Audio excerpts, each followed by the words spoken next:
The Azores are 9 islands in the Atlantic Ocean, sitting about a third of the way from Europe to North America.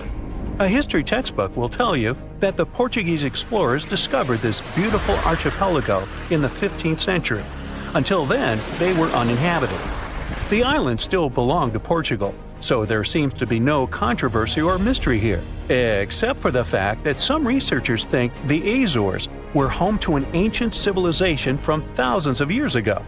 Others support the idea that the famous Atlantis itself was here. In 2010, archaeologists announced that they found some structures on the islands which looked like they were from the Stone Age. If that's true, it would mean that there was a civilization back then which was advanced enough to travel this far and settle on the remote islands. A special scientific commission studied the matter and concluded that those structures were natural rock formations or had a more modern origin. So the first settlers were supposed to have been the Portuguese. It didn't stop some enthusiastic scientists from further research. They analyzed the DNA of mice from the Azores and found that it had the same genetic characteristics as house mice from Northern Europe. The little rodents couldn't have sailed this far without humans, so it looks like the first people had arrived at the Azores before the Portuguese, and the plot thickens. Dr. Felix Rodriguez, who works at the University of the Azores, is determined to find out exactly when it happened. He's studying the megalithic structures found in the Azores. Similar structures found in Western Europe and the Mediterranean date back to the Neolithic age. According to Dr. Rodriguez, the oldest findings are from 4,200 years ago. It's not clear when civilizations left them. The professor identified 7 megalithic structures in one complex as dolmens for the deceased. The cavities are all cylindrical in shape and definitely don't look like a natural formation. The material from the cavities turned out to be at least 2,500 years old. There are also some pieces of ceramics that seem to be even older. It looks like the rocks in the area had been lifted. You can see it by the small waves left by lava. It's thick and sticky, so it can't leave vertical marks. Someone must have moved the rock from its horizontal position.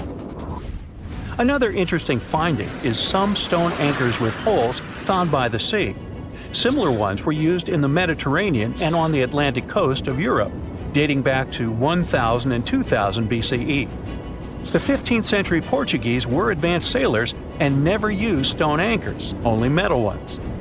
The scientists also managed to find a structure built right in the volcanic tuff. It looks somewhat similar to the ones built in the Mediterranean that are at least 2,000 years old. These structures are called columbariums and were used to store the ashes of the deceased. They also found something resembling an oven next to it, so they could be a part of one complex. There's also a basin in the middle, and it's not the only one on the island. It looks like they had a special meaning to their builders. There are channels around the construction. They connect the 4 basins, and the sun lights each of them at different times of the year. It was all carefully planned, as they were lit the brightest during winter and summer solstices and autumn and spring equinoxes. The water passed through all the basins and went directly into the sea. It could have been a purifying ritual. Now, some people are skeptical about the findings and believe they're all parts of a fortress from the 16th century. Professor Rodriguez is determined to prove it's all much older. There must have been some ancient civilization here that could have left because of the volcanoes that go crazy every 50 years. Antonietta Costa, a postdoctoral student at the University of Porto in Portugal, is also sure that the first people came to the Azores in prehistoric times. She has studied standing stones with small openings, explained as cuts for quarrying the stones. Costa believes they are part of a calendar system. She noticed that none of the slits in the rocks were aligned with the cardinal east direction. The slits closest to it are smaller than the ones facing other directions, so it can't be just a coincidence. It also looks like the slits are aligned with the solstices, and that's what makes Costa think it could be a calendar. She also thinks the inscriptions left on slabs of bedrock on the islands are much like those maps that were left on the rocks during the Stone Age in mainland Europe. Another interesting theory about the Azores is that it could have been the location of the famous Atlantis, which was lost under the sea. Since the Azores archipelago is in the middle of an ocean, it could technically be a perfect place for that. A 20th century scholar quoted Plato to prove this theory was right. The Greek philosopher suggested that Atlantis was in between the continents. The coins and sculptures supposedly found in the Azores when the Portuguese just arrived also point that there was someone else present there. And way more recently, in 2013, a sailor found a huge structure looking like a pyramid off the Azores coast. It was most likely a large submarine volcano, but it's much cooler to think it was some big deal in Atlantis, right? Peru has its own mystery. Amid the desert, you can find some eerie marks called the Nazca lines. They're known as geoglyphs and were created more than 2,000 years ago by the people of the Nazca culture. Thanks to a dry climate and strong winds in the desert, most of the Nazca lines have reached our day. To create them, Nazca people removed the top layer of the pebbles and revealed the soil beneath the ground. The color of the soil changes from reddish-brown to yellowish-gray, so the lines always look different. Most of the geoglyphs depict plants and animals. You can clearly see a monkey, a whale, a condor, a hummingbird, a spider, various flowers, trees, and other plants. There are also some geometric shapes, such as triangles, trapezoids, and spirals. Since they were discovered in the 1920s, scientists have offered different explanations for the lines. Some say that in Nazca culture, people ascribe special significance to these motifs, so they probably created these shapes for deities in the sky to see. Others believe they were a sort of astronomical calendar, and animal sketches were modeled after groups of stars. This theory was proved wrong, so the purpose of the lines remains a mystery. Another place that leaves many questions is Nummulite Mountain in Turkey. This mountain has a complex of monuments with temples and tombs. It was built by the Kingdom of Commagene, which ruled here around the 1st century BCE. There are statues of King Antiochus, 2 lions, 2 eagles, Zeus, Hercules, and Apollo. Archaeologists found the ruins of this complex at the end of the 19th century. They thought it had been built by the Assyrians. Then, some of the most famous scientists of the time came here and found an inscription in Greek. It had details about the sculptures and the names of important members of the Commagene royal family. It looked like it had been put there for future visitors. The scientists established that the statues used to be full-size figures. Changes in temperature, strong winds, snow, and the bright sun didn't leave them a chance to last in all their original glory. Plus, the complex is in an earthquake zone, so all you can see now is mostly the heads of the statues. They look incredibly complex and large for their time. The biggest question is, how did the people who lived thousands of years ago manage to create such huge sculptures on top of the mountain? It's obvious that they worked on shaping the limestone blocks up there and not on the ground. So, stay tuned. We'll keep an eye on this. You've probably heard about the mysterious sea state of Atlantis. It was a high-tech utopia where people lived happily. But then something happened, and Atlantis disappeared from the face of the earth. Many people believe that this city lies at the bottom of the Atlantic Ocean. But what if we've been looking in the wrong place all this time? What if it's somewhere different from where they're trying to find it? What if all this time Atlantis was in the middle of the Sahara Desert? Well, this unexpected theory has some evidence, but to study this version, you first need to understand what Atlantis was and how we got to know about it. The very first mention of the mysterious city was in 360 BCE. Ancient philosopher Plato wrote about Atlantis. His work, Dialogues, described Atlantis as a rich land with advanced technologies. Its inhabitants were powerful, intelligent, and beautiful, like superhumans. He described in detail the structure of the city, and this was the main reason why many people believed in the existence of Atlantis. According to his records, the Atlanteans built this place in several concentric circles of black and red stone. Then they covered these circles with brass, tin, and precious metals. In the city, there were water channels on which ships sailed. The Atlanteans were sailors, so they built a passage from their city to the open sea. On the internet, you can find many drawings of Atlantis, created based on Plato's descriptions. Take a look at these drawings and an actual photo of the Eye of the Sahara. This place in the Sahara has a shape of several concentric circles. It looks as if a destroyed city left a trace on the sand. Many people have written online that the lost city was located there, but no one could prove it. Once upon a time, the Sahara was filled with rivers and lakes. In prehistoric times, there was only water there. So far, everything matches. The Eye of the Sahara was first discovered in the 1930s. This place was considered a crater from a fallen meteorite. But in the middle of the 20th century, scientists conducted a soil analysis and refuted the version with a fallen space rock. In the end, everyone agreed that this was a dome of molten rocks under which magma was raging. For millions of years, wind and water had been destroying the formed landscape and eventually made it look like perfect circles. But what if the Atlanteans once came to this place and used natural circles to build a city? In this case, we would have many traces and artifacts from this developed civilization. And yes, archaeologists did find some arrowheads, spears, oars, and other things there. But this has nothing to do with Atlantis. In the Eye of the Sahara, a multitude of Acheulean artifacts lies. It was an ancient tribe that frequented this place. For the first time, Acheulean tools appeared more than 1.5 million years ago. Some of the items found there may be 130,000 years old, and according to the records, Atlantis existed about 12,000 years ago. Archaeologists found no artificial structures in this place. There was also no debris or traces of a large city. People would have found some stuff if a big city with advanced technologies had existed here. The main supporter of this idea was one YouTube channel. It collected 1 million views and attracted the attention of many historians and anthropologists. The theory that the Eye of the Sahara is Atlantis was quickly refuted.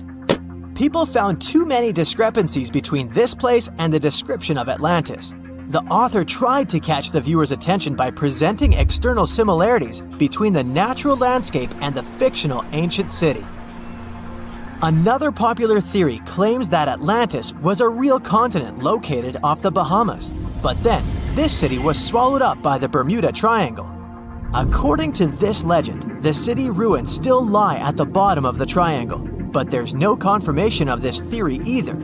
Writer Charles Berlitz invented it. Adherents of this theory claim that the walls and streets in the western part of the Bahamas might be the ruins of Atlantis. But scientists disagree. They have proven that these walls are natural formations of coastal rocks. There are also rumors that the story of Atlantis was inspired by an actual historical catastrophe, the Black Sea Flood. This is the Bosporus, a strait in Turkey connecting the Black Sea and the Sea of Marmara.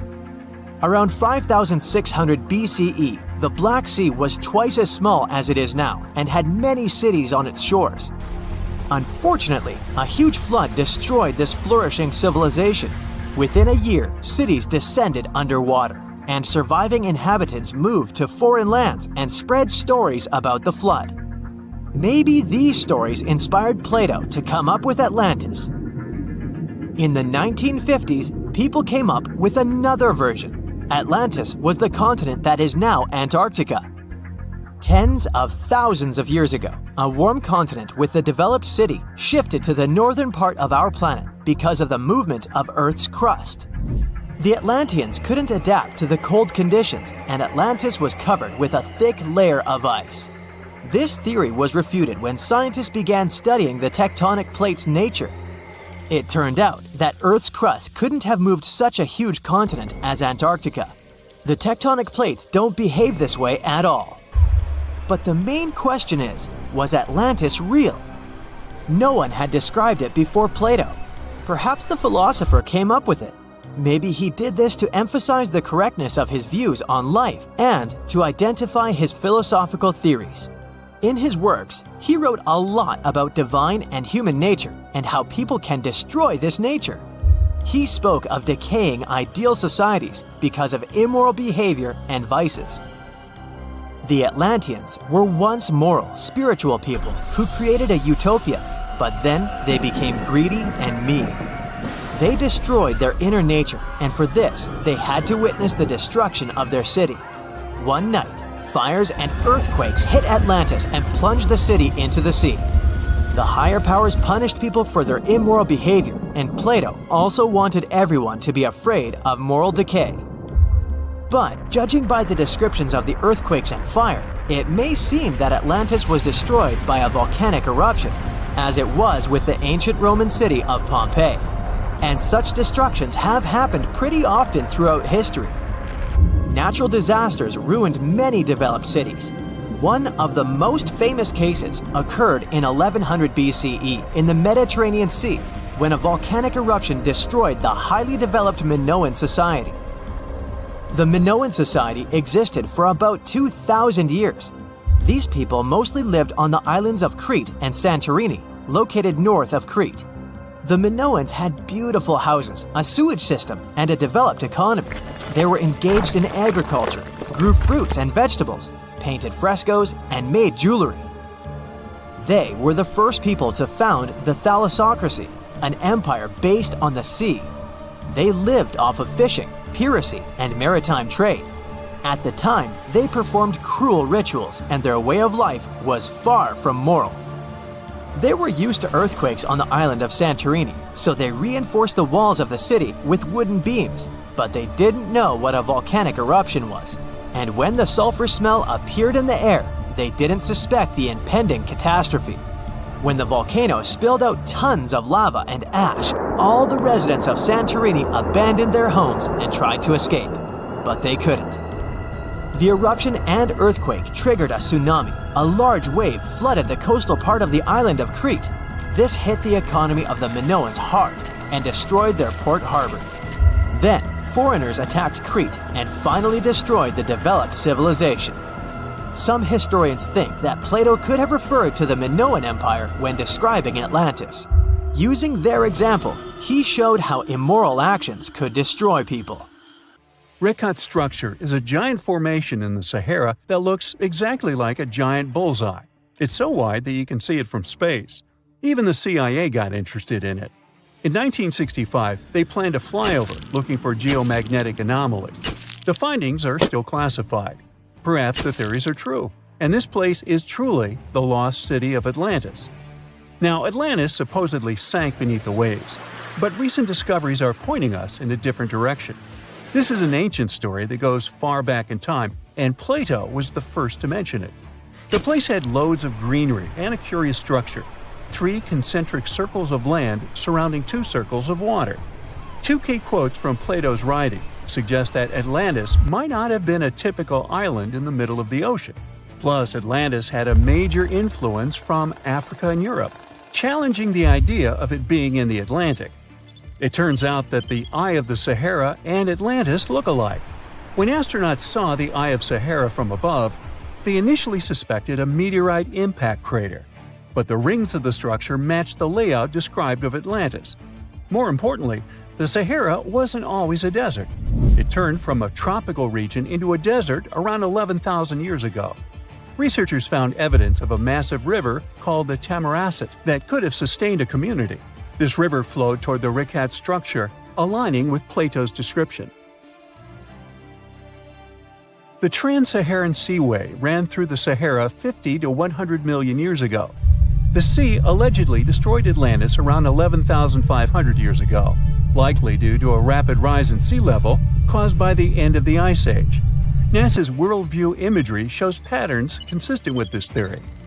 Those concentric rings might be a key to unlocking the secrets of our planet's evolution over millions of years. They're shaped by erosion on resilient rock layers, creating a spooky pattern of ridges and troughs. The central peak stands proud at 1,300 feet. The central part has undergone a significant erosion makeover, revealing a circular structure with a raised peak. Unlike impact craters, the Eye of the Sahara flaunts a striking balance and symmetry. Some say it results from rock uplift, sculpted by wind and water. Others think it's an ancient anticline, eroded to reveal its concentric glory. Then there's a salt diapir theory, suggesting that salt's buoyancy sculpted this beauty. Dating techniques have proved that it formed 541 to 252 million years ago, give or take a million or two. Ancient tools are scattered around the outer rings of the structure near riverbeds. Some older stone tools have also been spotted in the same areas. And still, even though some spear points from the Neolithic period have been found, there aren't many signs that people were living there back then. The area seems to have been used for short-term activities like hunting and making tools. There are other unearthly mysteries that haunt our world. One such enigma is in Norway, the ominous Hessdalen light phenomenon, also known as the Valley of Lights, leaves scientists confused. This valley is 10 miles wide. It's quite isolated, but a peculiar blue box sits high on the hillside, equipped with cameras scanning the valley. The unsettling saga began in the 1980s, when the night sky over Hessdalen erupted with burning fireballs, a recurring spectacle that sent shivers down the spines of those who witnessed it. This wasn't a fleeting occurrence, rather it became a regular thing. Terrified locals reported encounters with these unexplained luminous phenomena, some of which happened near their homes. Unease spread like wildfire. At its peak, there were about 20 sightings every week. The phenomenon made its way into newspapers, magazines, and media worldwide. Soon, people flocked to the valley, hoping to see the lights themselves. In 1984, experts joined the fray, armed with sophisticated instruments like magnetometers, radiometers, and other ometers. What they encountered was mind-bending, lights that defied explanation. Some moved at a leisurely pace, while others raced through the sky at an astonishing 19,000 miles per hour. People tried to explain these lights: airplanes, distant reflections, ball lightning, satellites, planets, meteors. But the speed and how these lights danced ruled out all those theories. We're slowly approaching another mysterious place. This is the greatest subglacial lake among Antarctica's 675 known lakes. It can easily hide unknown life forms. This lake is beneath the East Antarctic ice sheet. Dive about 2.5 miles under the ice, and there you'll see Lake Vostok, located at 1,600 feet below sea level. This lake is 155 miles long and 31 miles wide at its broadest point. With an average depth of 1,400 feet, it's also the world's sixth largest by volume. It's like an underwater city with lofty pillars and deep basins. The secret lake was discovered in 1993, yet it had been waiting to be found down there for over 2,000 years, collecting ancient secrets. In 2012, scientists drilled through the ice, creating the longest ice core ever. They pierced the ice all the way to the lake's surface. The year 2013 brought an unexpected twist when the tranquil waters erupted during the extraction of an ice core, mixing with drilling fluids. Then they got a pristine water sample in 2015. Some believe there might be previously unknown life forms down there, since it's a fossil water reserve that's been untouched for millions of years. That could be a lot like those speculated ice-covered oceans on moons like Europa and Enceladus. It all started with a theory in the 19th century, suggesting fresh water lurking under Antarctic ice sheets. Then, in 1955, seismic soundings hinted at a subglacial lake, and by the 90s, satellite data confirmed Lake Vostok's existence. Now, Lake Vostok isn't alone. In 2005, they found an island in the middle of the lake. Then, two smaller lakes joined the party. They suspect that a secret network of subglacial rivers might link these lakes. Now, very far away from Antarctica, in Venezuela, Catatumbo lightning presents a sinister light show at the junction of the Catatumbo River and Lake Maracaibo. This unsettling lightning phenomenon happens at about 140 to 160 nights a year, going on for 10 hours a day, and can flash up to 280 times in a single hour. The frequency of this lightning show changes with the seasons and from year to year. There was a break between January to March in 2010, causing a bit of worry that it might vanish forever. As the sun sets, winds from the east start picking up speed. The strong wind is called a nocturnal low-level jet, like what you see in the Great Plains of North America. These winds bring moisture, mostly from the Caribbean and the lake itself. This humid air hits high mountain ridges, causing thunderstorms to form over the mountains. Thanks to the ongoing wind situation, more thunderstorms appear as the night goes on. This pattern repeats itself, and is why this area has the highest annual lightning rate globally. The next place scientists cannot explain is in China. That is the Longyu Caves. They have lofty slanted roofs and sturdy pillars. The spot remained hidden for centuries. These human-made caverns, built around 2,000 years ago, decided to reveal themselves only in the 90s. Local farmers drained some ponds and unveiled 5 massive caverns. Further digging exposed an additional 19 smaller caves. They range from 60 to 110 feet in width and 26 to 50 feet in height. Archaeologists found historical relics from the reign of Emperor Zhuan of Han, dating back to over 2,000 years ago. Now, how did these caves survive for more than 2 millennia without falling apart? No ancient records explain the way they were crafted either. The walls show chisel marks, hinting at some layer-by-layer chiseling action, but the exact construction process is still a head-scratcher.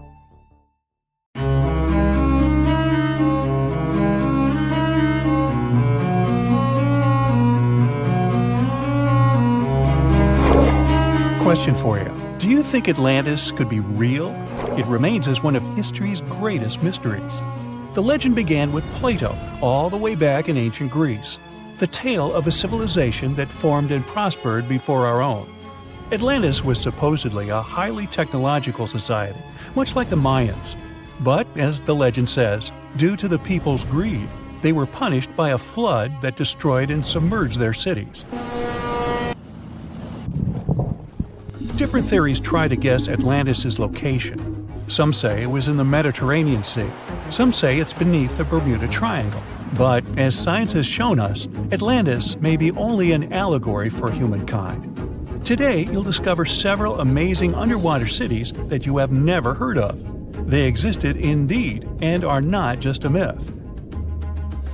We're taking you on an excursion to the underwater city of Baia, which is on the coast of Italy. Known as the Las Vegas of the Roman Empire, Baia was a resort city. The Roman elite traveled there for recreation. Imagine an open-air spa. That was Baia. You can visit the submerged town by scuba diving and get close to that perfectly preserved, magnificent Roman sculpture, a true underwater wonder. You can spot the crumbled temples and buildings through glass-bottom boats. This is a moss-covered museum in Claudio's Nymphaeum. To your left, you can see a collection of classical Greek statues. Swimming down the Via Herculeana, you'll arrive at Villa Aprotio. Villas are Italian-style houses, and here you can admire their original marble floors. Notice the black and white patterns and the astounding shapes they make. Next, you'll arrive at Portus Julius. Can you see the collapsing wall structures at the bottom of the seafloor? You'll see well-preserved columns and limestone floors. Behold the ruins of the thermal baths of Lacus. The remaining multicolored mosaics are something great to see. You'll see their orange, blue, and green tiles if you get close enough. At Pisoni's Villa Pila, you'll see 25 preserved Roman pillars. Notice the arches, the frescoes nearby, and the magnitude of this well-kept treasure. The city was located over natural volcanic vents, so there were hot springs to be used at will. People went there looking to have an excellent time. And when I say people, I mean some of the great Roman emperors we learned about in school: Nero, Cicero, Caesar. But around the 8th century, the city was sacked and the luxurious town was abandoned. Slowly, the water level rose and the city started to drown. You are on a summer vacation off the coast of Greece, 4 hours outside of Athens, in the Peloponnese Peninsula on Pavlopetri. You dust off your snorkel and head for a free dive on a bright sunny day. Sometime into the dive, you start noticing patterns on the seabed. 13 feet below the surface, the outline of familiar objects starts to appear, one by one. As you continue swimming, what looks like the outline of an entire city emerges before your eyes. You wonder, how could water have taken the whole city? Rocks are perfectly aligned into what appears to be the foundation of a building. Nicholas Fleming, a British oceanographer on vacation in Greece, was the person that discovered Pavlopetri. He was documenting the seafloor artifacts. The team found the site filled with pots, storage vessels, and tools. A quern stone, for instance, is a tool used for grinding grains and turning them into flour. Multiple amphoras, which were found then, indicate that this settlement dated back to the Bronze Age, 5,500 years ago, when people started living in towns. The settlement is believed to have lasted for over 2,400 years. Pavlopetri is considered today the oldest submerged town yet found, and it's impressive that it wasn't a simple village. It was a vibrant port city with stone-built buildings, a marketplace, streets, and even squares. Let's continue our exploration and find secrets in other underwater cities. You are diving off the coast of the Ryukyu Islands. Pacific waters are far from smooth. There's a strong current pulling you into the deep sea. Suddenly, you see a huge structure thanks to the sunlight shining down on the seabed. At first, it looks like Machu Picchu's ruins across the globe in Peru. As you approach it, you slowly figure out its form. A pyramid-shaped structure, arches, staircases. It's something that could have easily been a palace or castle. Could this also be a sign of human activity? What you just saw is known today as the Yonaguni Monument. It also goes by the name of Japan's Atlantis. The entire monument is about the size of 5 football fields and the height of a 5-story building. Its most surprising feature is its expansive terraces that host large crowd gatherings. Explorers and scientists believe that Yonaguni dates back to 10,000 years ago. But whether it is a man-made structure or a natural formation is still under debate. For Japan's top marine geologist, Professor Masaki Kimura, Yonaguni is the heritage of a lost civilization. Kimura has dived into exploring the ruins over 100 times over the past 10 years. According to him, there are clear signs of human activity down there. The Triangle Pool, located on the monument's surface, is a triangle-shaped concave that is a historical symbol of water fountains in the region. There is also a giant turtle carved on the eastern side of the structure, and according to Kimura, turtles have an important cultural meaning. Several pieces of stone tools have been recovered from the site. Their estimated age dates back to 10,000 years ago. However, not all scientists are convinced of the same. For many, Yonaguni is the result of thousands of years of erosion. The fact that the monument is composed of one massive rock leads them to believe that it is not human-made. The defined edges and flat surfaces resemble a natural formation occurrence in Northern Ireland, known as Giant's Causeway. A series of interlocking basalt columns look like the ruins of a palace, but they were the result of volcanic activity in the region. Well, stay tuned for more underwater discoveries. The next stop on our voyage is one of today's most famous underwater cities that has turned into an underwater archaeological park. The city of Port Royal in Jamaica exists today only below the surface. But in 1692, it was one of the wealthiest cities in the Western Hemisphere. Port Royal was the center of the British Empire at the time, and an important trade city that attracted people from all over. It was also home to real-life pirates of the Caribbean. On the morning of June 7, 1692, the people of Port Royal met a different fate than they probably expected. The bars and restaurants beaming with life woke up shaking. People were taken out of bed with the power of a massive earthquake, estimated today at 7.5 on the Richter scale. One survivor says he saw the earth opening up and swallowing the town whole. What he said could be true, as the city was mainly built over sand. The ground sucked buildings, roads, and everyone above. Geysers erupted, and finally, waves as big as 10-story-high buildings hit the city. About 33 acres of the city disappeared underwater, and amazingly, most of its 17th century remains lie in good condition under 40 feet of water. In the ruins, archaeologists have found taverns, storage rooms, kitchens, and recreational buildings used for diverse purposes.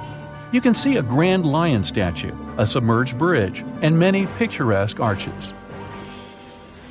Now, do you fancy a trip to India? Just outside its coast lies another sunken marvel. A site known as the Lost City of Cambay is located on the Gulf of a similar name. It remained hidden until 2001, when the National Institute of Ocean Technology did a routine water assessment. With sonar technology, which sends a wave of sound to the bottom of the sea, they found something far beneath the surface. Images showed well-defined geometric shapes spread along a 5-mile stretch. The remains found dated to more than 9,500 years ago, meaning that this civilization was lost at around the end of the Ice Age. Debris recovered from the site included construction material, pottery, beads, sculptures, and even bones. Scientists argue whether these artifacts are indeed from the site, but if they truly are, then the lost city of Cambay would be the oldest civilization in the world. A piece of whale rib has recently been found in a North Carolina mine. Not a big deal, some might think. Hey, why can't a whale be a miner, right? But this fragment offers scientists a unique glimpse at the interactions between prehistoric sharks and whales from around 3 to 4 million years ago. The thing is, 3 tooth marks embellish the rib. That means that the whale was once badly bitten by an animal with a super powerful jaw. Judging by the spacing between the tooth marks, and it reaches almost 2.5 inches, this animal could be a megatoothed shark. I'm talking about the megalodon. Or it could be a different shark species which was around at that time. The curvature of the shark's jaw shows that the animal was relatively small, between 13 and 20 feet long. Yeah, small. As for the whale, it seems to be the ancestor of a great blue or humpback whale. Researchers are amazed. You don't usually expect to find evidence of animal interaction and behavior preserved in the fossil record. After examining the sample carefully, they concluded that the shark must have gone away with a mouthful, but the whale had survived because most of the fossil fragment is covered with what is known as woven bone. It quickly forms in response to localized infection. Such bone isn't particularly strong, and later the body remodels it into compact bone tissue. But it takes time. The presence of this bone means that the healing was incomplete and the whale passed away 2 to 6 weeks after the unfortunate encounter. On the other hand, its demise could have been unrelated to the infection and injury. Only a handful of fossils show such kinds of interactions between ancient animals. You can often find bite marks on fossils indicating where the animal passed away and its carcass was scavenged. But this fossil is one of a few examples that not only show a wound inflicted by another animal, but also demonstrate that the prey survived. All fossils are exciting for paleontologists. Yes, they need to get out more. But some might look terrifying to regular people. For example, look at this picture of tentacle arms and octagonal-shaped heads. When it first appeared in mass media, internet users claimed that it was some ancient organism that had come from space. Others thought the story was fake, but in fact, both the picture and the fossil are real. The fossil is known as a mortality plate, a fossilized representation of a mass extinction event of one or several species. The fossil actually contains more than a dozen specimens of a type of marine organism called a crinoid. Despite their looks, crinoids were not plants but marine animals. This particular species lived deep underwater on the seafloor. Crinoids were related to starfish, sea urchins, and brittle stars. These creatures could attach themselves to the seafloor with stalks made up of flexible porous discs connected by soft tissue. The stalks were hollow, and that's where the animal's nervous system was located. Crinoids absorbed oxygen through thin-walled tube feet. The creatures usually reached the length of more than 8 inches and had 5 arms lined with leathery-looking tentacle-like structures. They fed on plankton and sloughed off organic material. Now, even though these fossil finds seem to be super exciting, few creatures in the fossil record confuse scientists as much as the Tully monster. This curious sea creature sported a toothy, trunk-like snout and eyes splayed out on a rigid rod. But the most bizarre thing? It has been impossible to classify. Researchers have been considering a variety of organisms, for example, segmented worms, swimming slugs, and primitive eel-like creatures, since the monster was discovered in 1966. Recently, they have even tried to connect it to some species of jawless fish with a backbone-like structure. A team of scientists from Japan has used high-resolution laser scanners to examine the anatomy of Tully monster fossils in 3D. They concluded that the enigmatic fossil might be an invertebrate after all, and still, the true identity of the creature remains elusive. In the 1950s, amateur fossil hunter Francis Tully found a ghostly imprint of a torpedo-shaped organism with a huge tail fin in the Mizon Creek fossil beds in Illinois. Tully had never seen anything similar to the torpedo structure. He took his find to Chicago's Field Museum of Natural History. Paleontologists working there were baffled as well. Since then, scientists haven't been able to determine where the creature fits on the phylogenetic family tree, or where they should spend Thanksgiving. In 1741, an explorer and captain named Vitus Johansen Bering led an expedition to map the coast of Alaska. The ship he was on got shipwrecked on what later became known as Bering Island, and they got hungry. Half the crew survived thanks to the discovery of an extremely large sea cow. With the meat of these animals nourishing them, the sailors managed to build a small ship from the wreckage and return home. On their way back, a scientist who was among them spent his time documenting the animals and plants they had found. The sea cow was particularly interesting because without it, the crew wouldn't have survived. These animals were more than 26 feet long and weighed around 10 tons. All sea cows are member of the order Sirenia, marine mammals more closely related to elephants than cows. The scientists described them as having black skin, a small head, and stubby forelimbs. Those sea cows floated on the water's surface, munching on kelp. After the information about these animals became widespread, sea otter fur trading expeditions made use of that convenient depot en route. Sea cows were docile and could be easily hunted. Long story short, within 27 years after the scientists mentioned those animals, they were driven to extinction. But it's not the saddest part. The fossil record reveals a much deeper and darker history. Fossils of sea cows have been discovered all over the world, from Japan to Mexico. It means that the animal once thrived in the vast kelp beds around the entire North Pacific Rim. That small population discovered by the expedition was probably the last remains of a once much larger and way healthier population. More likely, Aboriginal hunting had already reduced the numbers of these animals to near extinction levels, and the final blow came from Western hunters.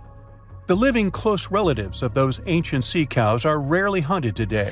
Still, they're under threat of extinction themselves. To some, this amazing fossil might look a bit disturbing. Slaves' lentils are fossils that belong to animals called Nummulites. They lived and thrived in a warm, shallow sea covering part of Egypt around 40 million years ago.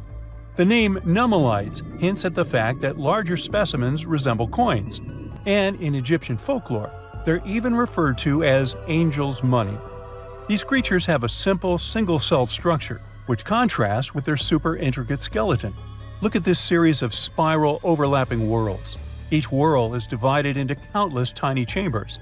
Nummulites can grow to be 4 inches in diameter, and still, they are the fossils of single-celled animals related to amoeba.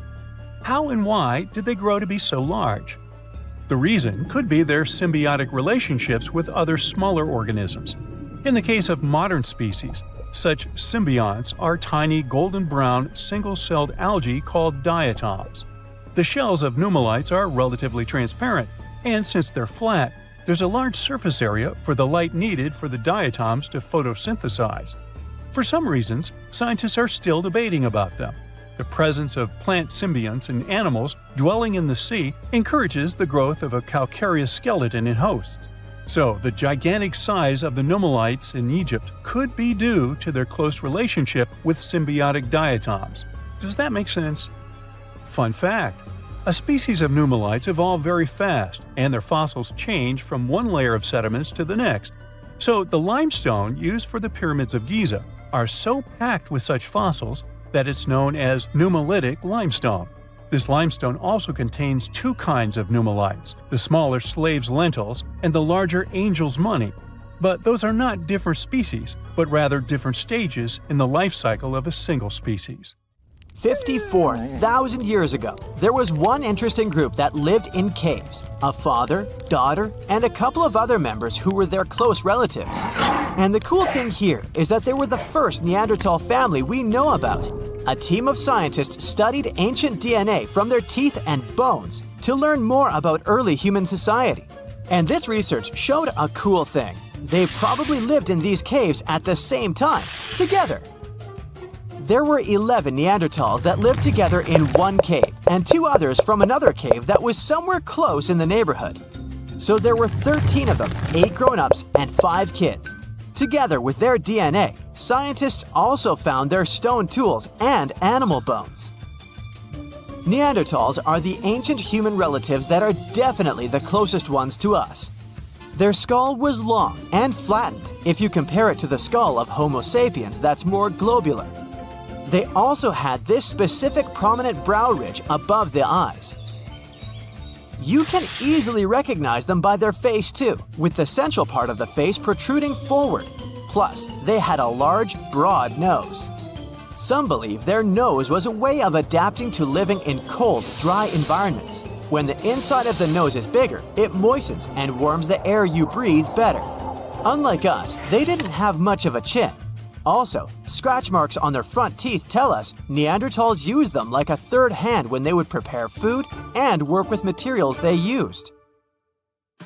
Their bodies were strong and muscular, with wide shoulders and hips. Their average height was 5 to 5.7 feet, with a weight of 140 to 180 pounds. Their stocky appearance with short lower arm and lower leg bones minimized their skin surface, better protecting them from the cold. Their lifespan was about 30 years, even though some of them lived longer than that.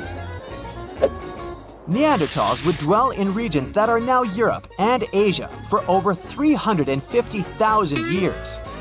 They disappeared somewhere around 40,000 years ago. That's about the time we could find traces of Homo sapiens in Europe. Their families were close-knit groups of 10 to 20. That's a lot less than the population of any ancient or modern human community. It's more like the size of groups of endangered species that are close to going extinct. These Neanderthals lived in their caves with small communities, but they didn't live isolated from the rest of their kind. They relied on each other for survival. They took care of one another, especially those who couldn't care for themselves. Also, their caves aren't as primitive as we might imagine. For example, they had a hole close to hearths and they would probably use it to heat water. Also, they would organize their space. They had sleeping areas, parts of the cave where they could leave trash, and areas where they could make stone tools and prepare their food. They would travel through the river valleys to catch their prey, such as bison, ibex, horses, and other animals. They were skilled in planning their strategies. Some studies showed they were aware of reindeer migration patterns, so they would plan their actions according to their predictions of where their prey could move. One of the biggest animals they would go after was the woolly mammoth. You know them, a relative of modern elephants covered in fur with a weight of up to 12,000 pounds that went extinct a long time ago. And studies showed woolly mammoths and Neanderthals shared some genetic traits. It's not that surprising when you think about it. Both species developed from African ancestors before they managed to adapt to the cold, harsh climates of Eurasia during the Ice Age.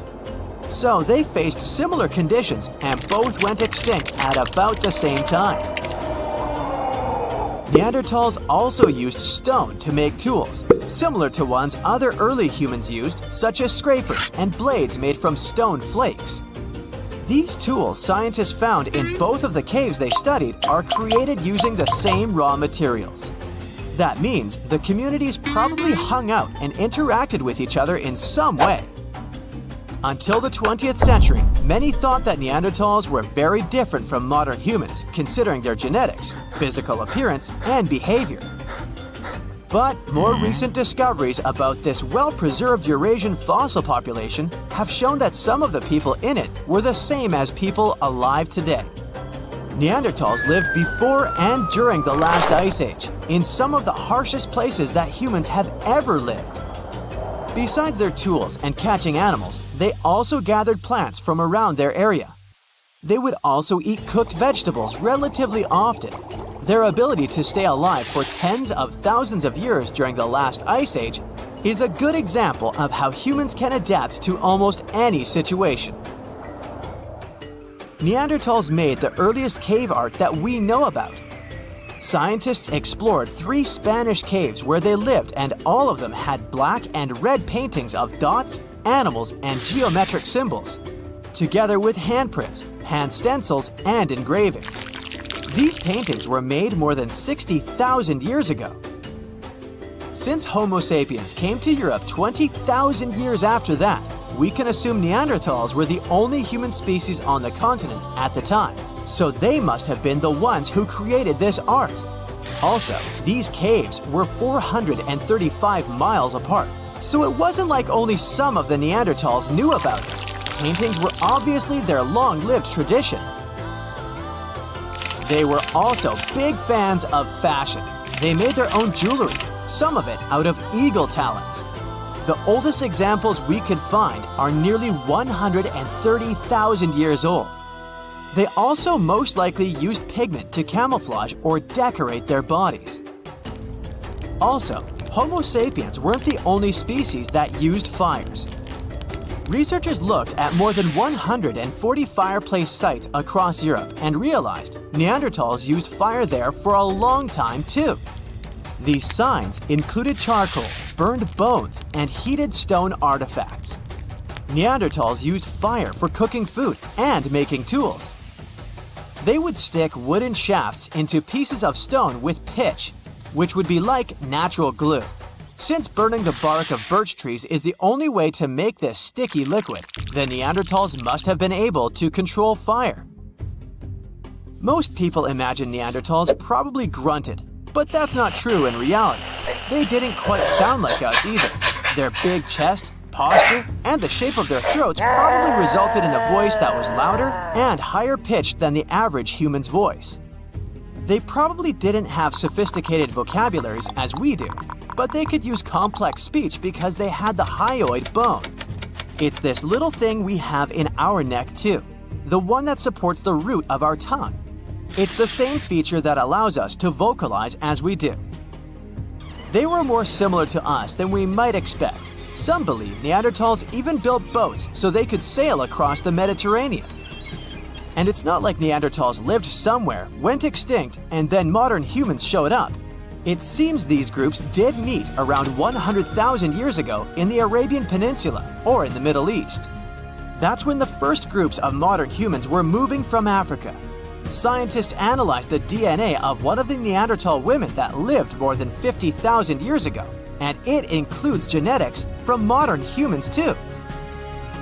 Some traits we have, like skin and hair color, mood, and sleeping patterns, are connected to the amount of sunlight we get. Neanderthals lived in Europe and Asia for a long time before modern humans arrived there, so they were used to less sunlight compared to the ones who came from Africa. Neanderthals had different traits because of their exposure to less sunlight, and these traits were passed on to their offspring when they had children with modern humans. In other words, some of the traits that modern humans have today are influenced by Neanderthal genes. For example, people who are night owls often have Neanderthal genes. Also, around 1% of Neanderthals had light skin, red hair, and perhaps even freckles. In November 1922, a boy walked through the desert mountains of Egypt and discovered some ancient steps carved into the rock. Subsequently, this find became one of the world's largest and most significant archaeological discoveries. This step was part of Tutankhamun's untouched tomb. Archaeologists found about 5,000 ancient objects, including jewelry, fabrics, painted vases, and funeral masks. You've probably seen one of them. It has become one of the most recognizable attributes of ancient Egypt. More than 100 years have passed since then, and now humanity has finally become close to another large-scale discovery, the tomb of Cleopatra. This queen was the last active ruler of the Ptolemaic Kingdom of Egypt, who sat on the throne from 51 to 30 BCE.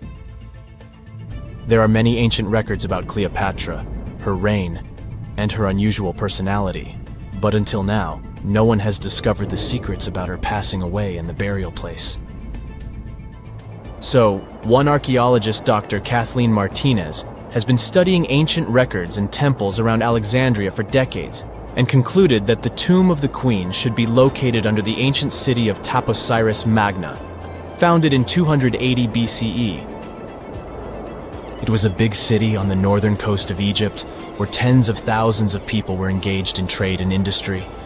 And it seems that Dr. Martinez's guesses turned out to be correct. She and a group of archaeologists have discovered a secret underground tunnel near Alexandria, with a length of about 0.8 miles. It was cut into the rock under Taposiris Magna's temple. During further excavations, they found many things that indicate Cleopatra's tomb lies in the tunnel's depths. It's also possible that she is buried there together with the Roman commander, Mark Antony. According to ancient records, Cleopatra and Mark Antony loved each other and together opposed the Roman Senate, which declared Antony a traitor. The fact that natural disasters have occurred on the territory of Taposiris Magna for thousands of years can complicate the excavations. Earthquakes and floods destroyed the city and possibly flooded its underground tunnels. But archaeologists hope the ancient tomb remains untouched, and that it hides many treasures and records about the royal life of ancient Egypt during the reign of the last dynasty. There's a chance that excavations will go underwater and in the mud. This will require much time and funding, but archaeologists are sure it's worth it.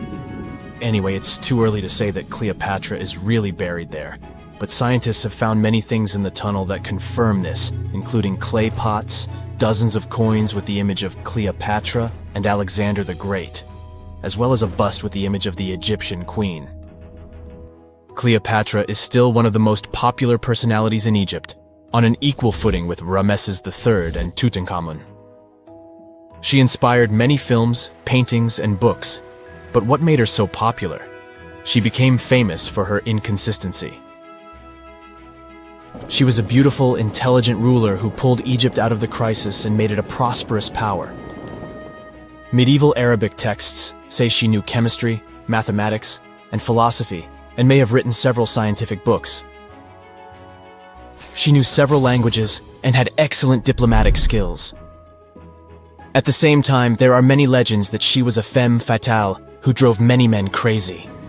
However, there's no evidence that her beauty was incomparable. The image of a stunning model was created by Hollywood when it made several films where famous actresses performed the role of Cleopatra. And the Roman Emperor Octavian, the adopted son of Julius Caesar, specially created the image of Cleopatra as an insidious seductress because he was her enemy. Even though she was born in Egypt, Cleopatra wasn't an Egyptian. Her ancestors were Greeks, among whom was one of the generals of Alexander the Great. However, the people of Egypt loved her. She learned the language and was very sensitive to the traditions of this country. She knew the history, mentality, and customs of ancient Egypt well. She raised the level of its economy and strengthened its status as a world power. Much of this was made possible thanks to her cunning and impressiveness. She loved theatrical performances and lavish celebrations. She knew how to surprise people and put on a show. But behind the exterior image of a luxury lover was an intelligent and calculating ruler. Ancient Egypt was a rich, luxurious country, and Cleopatra did everything to increase its wealth and strengthen its position in the international arena. For example, she was once in conflict with her brother Ptolemy XIII Odd. The queen knew that she wouldn't be able to resist him, so she decided to attract Julius Caesar to their side. The Roman emperor arrived in Alexandria, where Cleopatra wanted to meet him, but Ptolemy knew about her plans and was about to prevent her from coming to Caesar. Then, instead of a rich and noisy arrival, Cleopatra decided to make her visit inconspicuous. She wrapped herself in a carpet or linen bag the emperor's servants carried into Caesar's private chambers. Cleopatra emerged from the carpet and impressed the Roman emperor with her beauty and determination. As a result, they fell in love with each other and became close allies. After some time, she impressed another influential Roman for diplomatic purposes. She arrived to meet Mark Antony on a golden barge with purple sails and silver oars. Cleopatra was dressed in the image of Aphrodite and sat under a magnificent canopy. Her servants dressed like cupids and were blowing her fan and burning incense. But Cleopatra created such a show for a reason. She knew that Antony revered Greek mythology and considered himself the embodiment of Dionysus. As a result, he was so impressed with this woman that he ended up marrying her. Cleopatra defended her crown, strengthened her alliance with Rome, and bore Antony 3 children. In Egypt, They threw big parties and enjoyed wealth with power. However, the relationship of a high-ranking official with the Egyptian queen caused a scandal in Rome. Octavian was Antony's primary opponent in the struggle for power, so he exploited the situation to darken the competitor's reputation. He used propaganda to make Cleopatra an insidious seductress in the eyes of Roman citizens. He accused Antony of succumbing to her charms. The Roman Senate supported Octavian and declared Cleopatra an enemy. In 33 BCE, this conflict reached a high point when Antony's navy clashed with Octavian's fleet. The latter won and forced his enemy to flee to Egypt with Cleopatra. According to some records, they took refuge near Alexandria. Pursued by the Romans, they hid in one of Cleopatra's palaces and met their end. Some legends say that Cleopatra was an expert in poisons. She provoked a venomous snake, a viper or an Egyptian cobra, to bite her. Also, according to another legend, she pricked herself with a poisonous needle. There's a theory that Cleopatra always carried an ampule with poison inside her hairbrush. And when she was cornered, she soaked the needle with this poison and pricked herself. None of this can be said for sure. Scientists are still trying to find out the truth. Perhaps when they reach Cleopatra's tomb, the world will get more answers about her tragic fate. She is considered the last ruler of Egypt. After her passing, Octavian plundered her palaces and temples and returned to Rome, where he became the main emperor. He successfully ruled the country and expanded its borders. His reign ended when he turned 75. World history would have looked different if Cleopatra and Mark Antony hadn't lost that naval battle. By the way, did you know that more time has passed between Cleopatra's reign and Neil Armstrong's flight to the moon than between the reign of the Egyptian queen and the construction of the Great Pyramid of Giza? Armstrong took a step on the Earth satellite in 1969, 38 years after the birth of Cleopatra. And the construction of the pyramid took place in 2560 BCE. Imagine how long the history of ancient Egypt is. Cleopatra is closer to us in time than to the pyramids. Salt makes our chips and popcorn taste yummy, but it turns out that's not all. It's used in household and industrial products, from cosmetics to fertilizers, from water treatment to road gridding. All over the globe, around 300 tons of salt are produced every year. But there's a problem. That's too much salt for our planet. You see, salt rises to Earth's surface from deep oceanic rocks gradually, and this process is quite balanced, or it used to be. Humans are pushing this balance out of whack. Our demand keeps increasing, and we're releasing too much salt into the soil, air, and sea. And if this process continues unchecked, we might face an existential threat. Yep, it's as serious as that, and a recent study conducted by the University of Maryland confirms this. There is this thing called the natural salt cycle. It's existed for thousands of years. Salt naturally rises to our planet's surface via geologic uplift and rock weathering. Sometime later, rocks break down and release salt ions into the soil. Some of these ions are absorbed by plants and organisms. Others are washed away into rivers, which transport them into oceans. Salt also gets into the atmosphere. It happens through salt dust in dry regions and sea spray in coastal areas.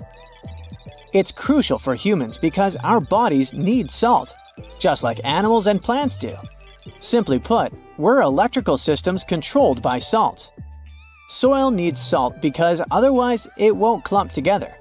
Plants also need small amounts of salt since those allow them to have proper metabolism and synthesize enough chlorophyll. At the same time, too much salt isn't a great thing, and nowadays, human activity is messing with the natural salt cycle, bringing salt to the planet's surface much more quickly than before. That's the conclusion researchers made after combining data from different sources, including the U.S. Geological Survey's Mineral Yearbook and global records of river compositions and salinity measurements. The main factor bringing about these changes is salt mining for food and other products. Then there are also acid rains. Those increase the rate of rock weathering. These and other factors speed up the generation of salt at the surface of our planet. At the moment, the concentration of salt in the world is too high. The soil, plants, and animals can't use all of it. Even worse, some essential species can't survive with all this extra salt. Their demise changes biodiversity and can lead to the appearance of invasive species, such as phragmites. Those are tall, reedy plants taking over coastal areas. Then, there's also zooplankton, an important ocean species regulating algae. It's extremely sensitive to salt. If this species starts to decline, it might mess with the world's food webs. Too much salt also turns farmlands into wastelands. Recent reports have shown that around 833 hectares of land are already affected. And that's the area around 4 times the size of India. In some countries, huge areas become infertile because of oversalination.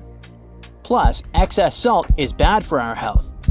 The thing is, all that extra salt gets into groundwater, making it too salty for human consumption. It's particularly bad for people with sodium-restricted diets. And I'm not only talking about table salt or sodium chloride. No, other calcium and magnesium-based salts are seeping out too, usually from the production of fertilizers and building materials. It's like a chemical cocktail of different salts coming from various sources, and scientists don't know yet the effects such a cocktail can have on us humans and our health. So, maybe now you're sitting and thinking, oh, it's time to cut back on my salt intake. Perhaps, but don't cut it all out. In the 1930s, Dr. Robert McCants from Cambridge University's Department of Experimental Medicine found 4 volunteers and asked them to go 10 days completely without salt. First, they had to sweat out the salt that still remained in their bodies, and after that, the scientists literally desalinated everything they were allowed to eat and drink. Soon after, the participants started to experience weird sensations. They realized that they didn't taste much flavor in anything they consumed. It got worse. Fatigue set in, and the volunteers soon got too tired to even eat. They began to show the signs of hyponatremia. It occurs when the concentration of sodium in your blood is dangerously low. And that's when a person's blood cells swell because there's not enough salt in the blood to regulate how much water a cell should and will consume. If this condition is left untreated, it can not only result in seizures, but also have much, much worse consequences. At the end of the trial period, participants got some salty foods, and miraculously, within a few minutes, they could taste again, and their energy seemed to be replenished almost immediately. Honestly, it sounds kinda terrifying. If that's what a mere 10 days without salt are, imagine what catastrophe it would be if salt just ceased to exist. We wouldn't be able to last long, that's for sure. And it would be a never-ending drama, not only for us, but for plants and animals too. They need salt as much as we do.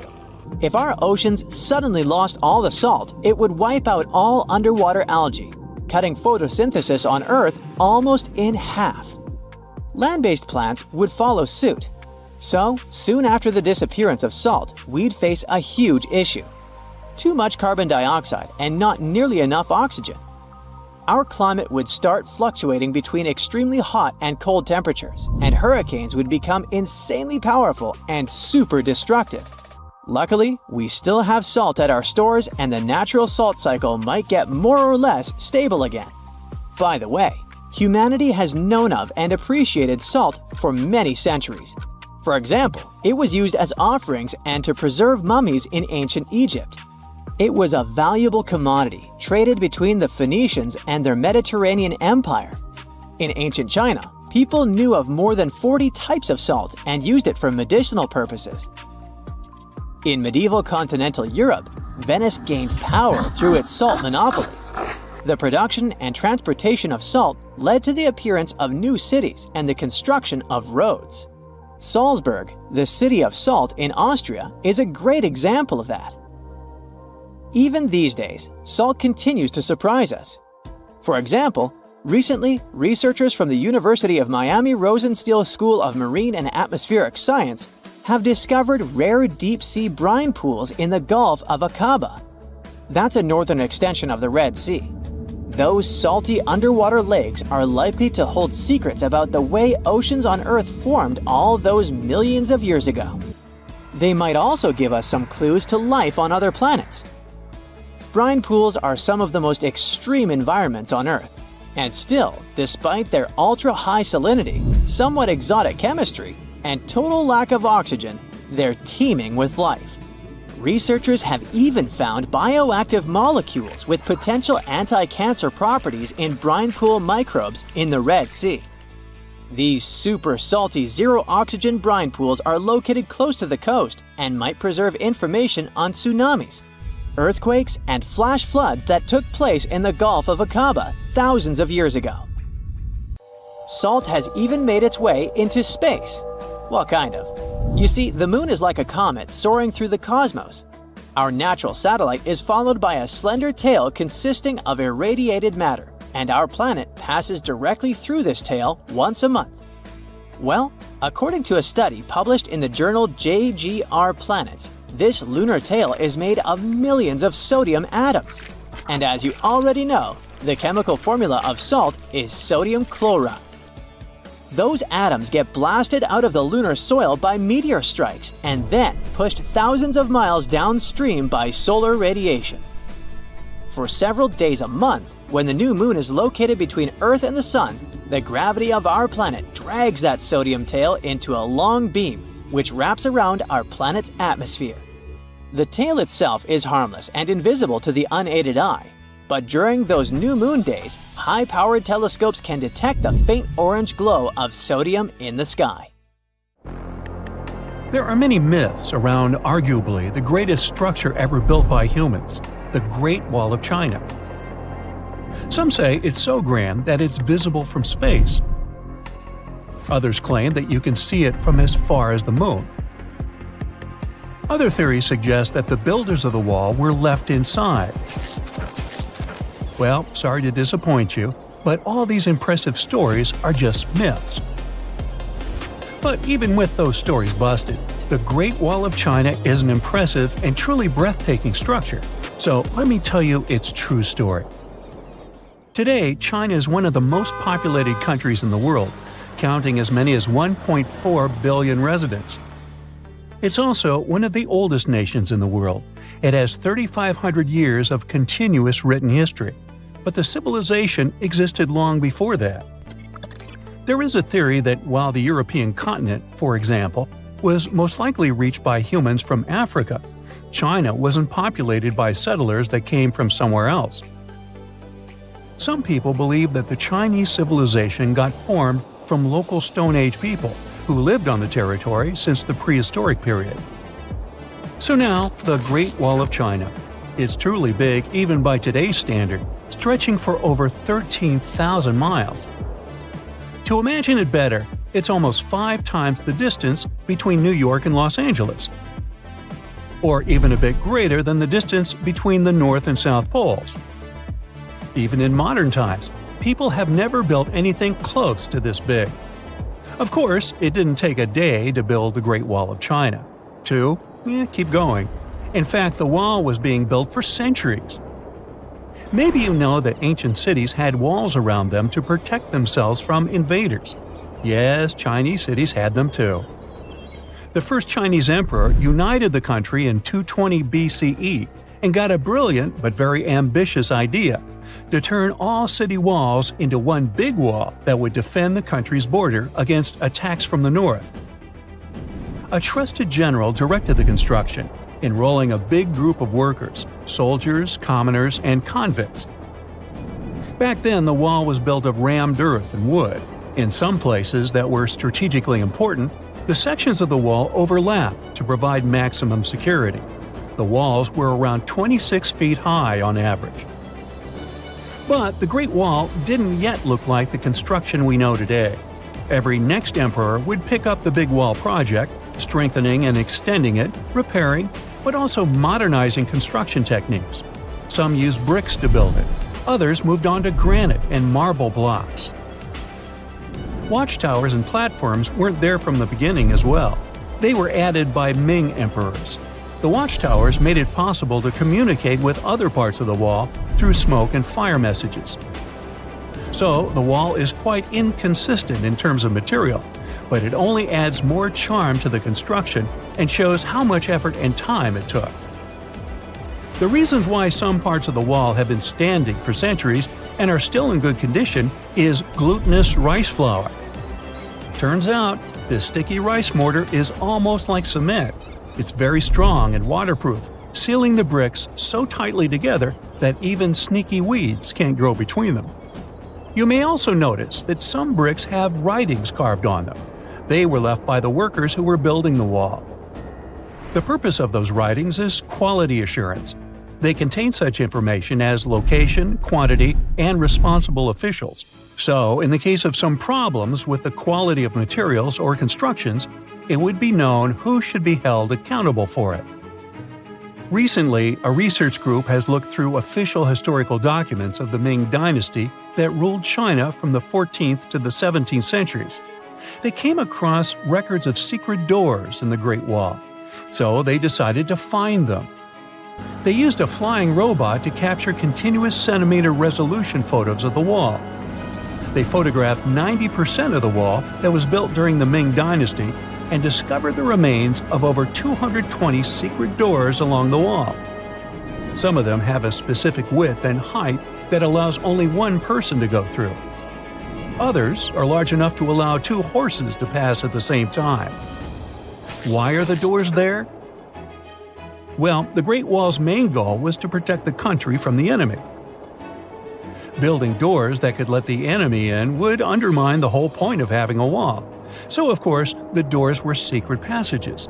They perfectly matched the surroundings topographically, and the exit on the outside was camouflaged with bricks so that it was almost completely indistinguishable from the brick wall. The wall was never just a defensive wall, and it was never completely closed. It could be opened on demand. It was also a structure used for trade and commerce, communication between inside and outside the wall, and of course, for defense and spying. Some doors were used for trade with the other side. Through smaller doors, a person would sneak out to spy on the enemy that lived on the other side. The hidden gates were also useful for a sudden attack. As you remember, some gates were camouflaged with brick on the outside. The exit was so indistinguishable that the enemy had no idea exactly where it was located. The inside entrance for Chinese soldiers was hollow, so they could walk through the wall and break the camouflaged exit gate from the inside, starting their surprise attack. Now, even though the main point was to prevent outsiders from getting into the city, the wall wasn't too effective on that matter. It could still be climbed over or marched around. So the wall was being watched at all times, and the guards gave signals to the troops if they saw the enemy approach. Also, the wall provided more time to mobilize and bulk up the country's forces or lure the enemy troops into a difficult strategic position. The construction stopped at the end of the 19th century. The wall lost its strategic and military importance due to technological advances. Over the centuries to today, only 8% of the Great Wall is in good condition, and the rest is damaged. Also, around 1/3 of the wall has disappeared without a trace, due to both natural erosion and human damage. I guess you could say it's now just a pretty good wall. As you remember, the first parts of the wall were built out of rammed earth and wood. These are not the most unfailing materials if we're talking about thousands of years. Also, destructive farming methods have turned large areas into a desert and contributed to erosion. Also, many bricks were taken away from the wall in the last century to be used in building farms and houses. The wall is being deconstructed stone by stone even today, but this time by tourists. Quite a few of them take a stone as a souvenir. That's a total of a lot of stones, considering that over 10 million tourists visit the Great Wall every year. Since 1987, the wall has been a UNESCO World Heritage Site, highlighting that it has an outstanding importance to humanity. The wall is one of China's 56 World Heritage Sites, second place among countries with landmarks protected by UNESCO. Who's first, you ask? Well, the top spot, with 58 World Heritage Sites, belongs to Italy. And do you know that the wall isn't only a famous tourist attraction, but also the location of the Great Wall Marathon? It's a marathon that was established in 1999. and is one of the most challenging ones in the world.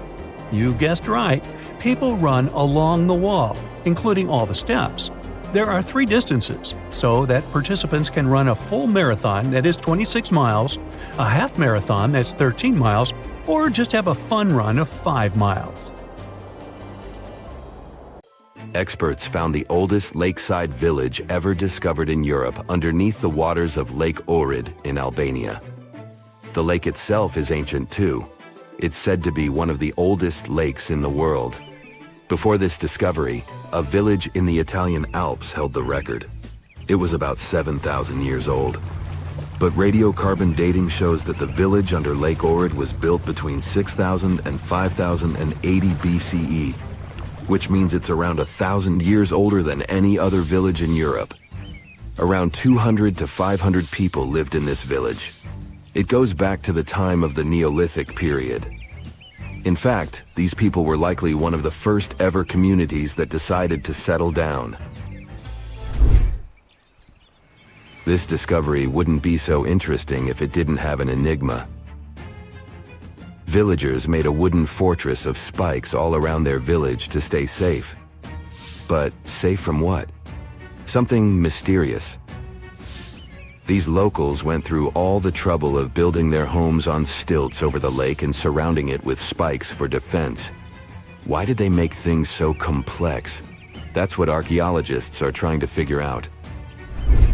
Are there any other unusual settlements? Sure thing. For example, Göbekli Tepe. This place takes us back to the very beginning of permanent settlements. It also makes us question everything we thought we knew about how organized societies started. It seems like the fellas who lived there were into something pretty special, like rituals or hanging out together as a community. Around 11,000 years ago, ancient humans carved huge blocks of limestone and somehow managed to drag them to the other side of the mound. These blocks were like canvases painted with images of animals and people. They were placed in circles. Underneath these stones, you'll find the same massive pillars as the ones from the other side of the mound. Around 250 of these pillars hang out on the surface, and researchers also found around 60 of them during the dig. These are like messages from the past, telling us about people who once lived here and the stuff they were up to. These findings challenge traditional timelines and interpretations of early human society. While Göbekli Tepe has gained popularity among tourists, there's another site nearby, Karahan Tepe. It remains lesser known, but equally significant. Both sites challenge the belief that animal farming led to settled life. In fact, it appears people became sedentary first, and then they started animal domestication. They also question the traditional idea that organized societies followed the development of agriculture. These ancient sites suggest that organized communities existed before agriculture, possibly with cultic or communal rituals. These structures suggest complex, multi-purpose functions rather than just religious ones. People gathered in these places for discussion and storytelling, fostering a collective identity. These buildings might mark the beginnings of a cohesive community, showing the emergence of horizontal hierarchies and knowledge sharing. Let's move to the other side of the world. Mexico's 1,500-year-old unknown pyramids are worth talking about. These pyramids have stood strong for all these centuries, all thanks to a secret ingredient from the prickly pear cactus. With its help, indigenous builders crafted these ancient marvels. Gray volcanic rock pyramids rise like a mini mountain range. As we get closer, it becomes clear that skilled hands etched identical steps into the hard rock, forming a staircase of the largest pyramid. The two smaller pyramids, called the House of the Wind and the House of the Longest Night, share the same human touch. Legend has it that these structures hid treasures. But it wasn't until Mexican archaeologists started digging there in the early 2000s that the secrets began to unravel. The House of the 13 Heavens was built around 540 BCE to keep track of time. After all, it wasn't so easy for ancient people to keep track of dates in the days before clocks and calendars. Instead, they looked at the skies and celestial objects. Think of the pyramid as their own cosmic calendar. Its corners matched up with solstices and important dates for planting and harvesting. When you stand on the steps these days, the sun lines up perfectly with the corresponding corner. But these pyramids aren't just about telling time. Quiroz and Zapata, archaeologists on a mission, are trying to piece together the clues. They've recovered a few artifacts, and that's how they've learned that the ancient builders used the sticky substance from prickly pear cactus leaves to hold their creations together. This ancient technique is still used by some indigenous people today. One surprise after another. The House of the 13 Heavens reveals a skeleton older than the pyramid itself, nearly a millennium older. This means that people carried this body with them for 950 years. It's another mystery. The next stop is Duna de Bologna. It's a Spanish sand dune hiding Roman ruins. This sand pile is near the edge of Europe, reaching out toward North Africa. It's more than 98 feet tall and 656 feet wide. As the winds move and the dune shifts, it reveals pieces of history hidden deep within it. Climate change boosts those winds, moving the dune even more. As it migrates, it shows us traces of people who used to live here. Archaeologists have been busy digging around, and they found ancient tombs. Imagine exploring a sandy maze and stumbling upon these tombs filled with history. The sand has acted as a protector, preserving bones, jewelry, and arrowheads. But that's not all. Nearby, there's an archaeological site from the 2nd century BCE. That's when the Romans were hanging out here. They had a whole city down there, complete with baths, a theater, and a temple. And it was built on top of an older Phoenician settlement. An earthquake shook things up a long time ago, and people left the city. For centuries, it lay hidden under the sand. Modern historians and archaeologists are excited about what else this shifting landscape will reveal. Fingers crossed that this sandy time capsule stays safe and keeps sharing its stories with generations to come. In Peru, archaeologists are exploring the 3,000-year-old Condor's Passageway. A what? Okay, so archaeologists were digging around a place called Chavan de Huantar, where the Chavan people lived. This place is around 190 miles away from Lima, Peru's capital. So, the Chavan people were advanced artists. They loved drawing birds and wild cats in their paintings. And they went way back, even before the Inca Empire became a big deal. They were some of the first societies that settled down and started farming in Peru's highlands of the Andes Mountains. That's more than 2,000 years before the Incas showed up. Archaeologists found a secret passage in one of the temple buildings. They called it the Condor's Passageway. It was a hidden hallway that had been locked away for ages. Lara Croft would love it there. This passage leads to other rooms inside the temple. It gives us a peek into what life was like then. Inside this hidden hallway, the researchers found some neat stuff. Like a big piece of pottery weighing as much as a big bag of potatoes and decorated with a drawing of a condor's head and wings. The condor, by the way, is a power symbol for the ancient Andeans. Archaeologists also found some pottery. All of this stuff was discovered in May 2022 when the entrance to the hidden passage was finally opened. Pretty new. The temple complex where they found these ancient items has other structures, like terraces. And there's still more to uncover. The tricky thing is going forward in these hidden passages. The archaeologists had to send in cameras mounted on robots to explore them first. They didn't want to risk messing up the ancient building or, getting stuck in there. Let's wait and see what else they'll uncover. Hey there, curious history buffs. Have you heard the legend of the ancient race of giants of Nevada? Yes, I'm talking about actual giants that allegedly lived thousands of years ago. Now I know what you're thinking. Giants, really? Well, archaeological finds add fuel to this debate too. And here's where it gets interesting. Lovelock Cave was indeed used as a burial site, and some of the remains found there are much larger than average human bones. The cave is by the Humboldt Sink in western Nevada. It was once part of an enormous lake, which eventually dried up, leaving a number of smaller ones, including the Humboldt Sink. The cave became the home of the Site-Ka tribe. According to the legend, these red-haired giants were so big that they had to be buried in the cave itself. Indeed, later on, archaeologists discovered 8 to 10 foot tall skeletons. This legend started to unfold when a mining engineer named John T. Reed talked to the locals in 1886. Once Reed saw the cave, he knew he was onto something.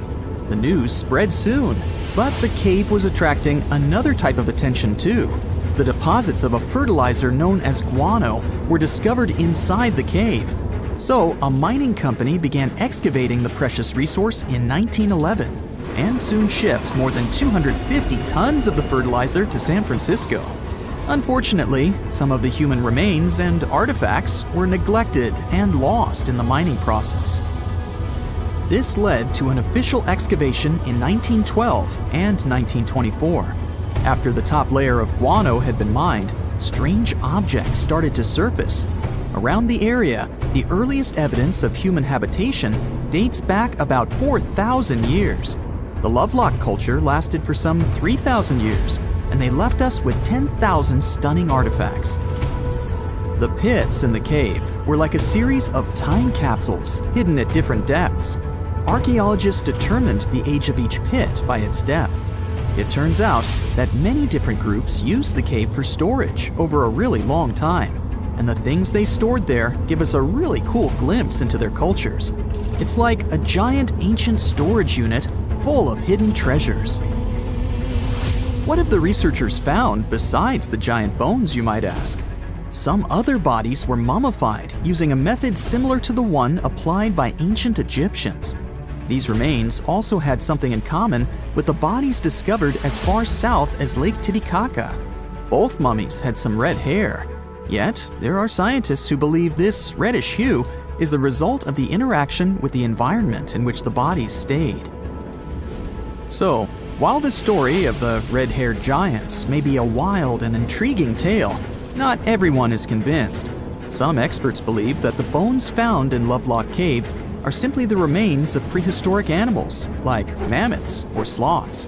But others insist that there's something more to the story.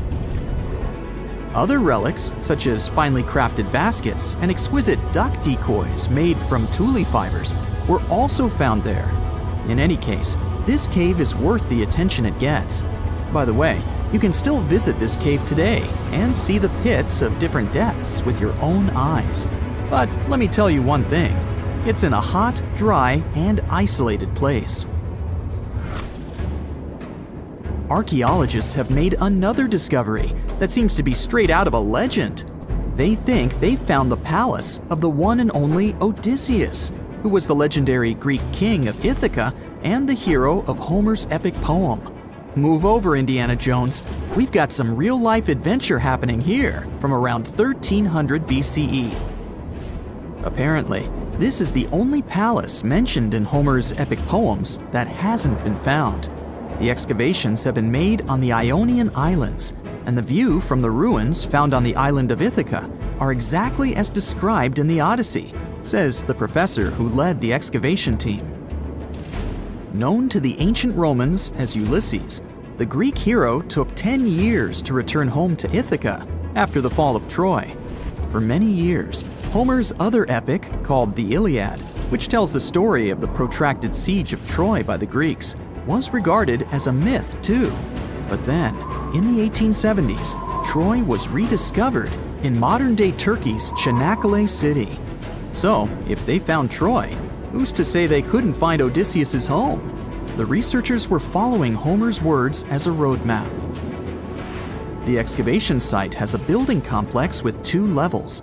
It has important finds, such as storerooms and workshops, a complicated drainage system, and fragments of pottery. It also has a well from the 8th century BCE, which is around the time when Odysseus is believed to have been the king.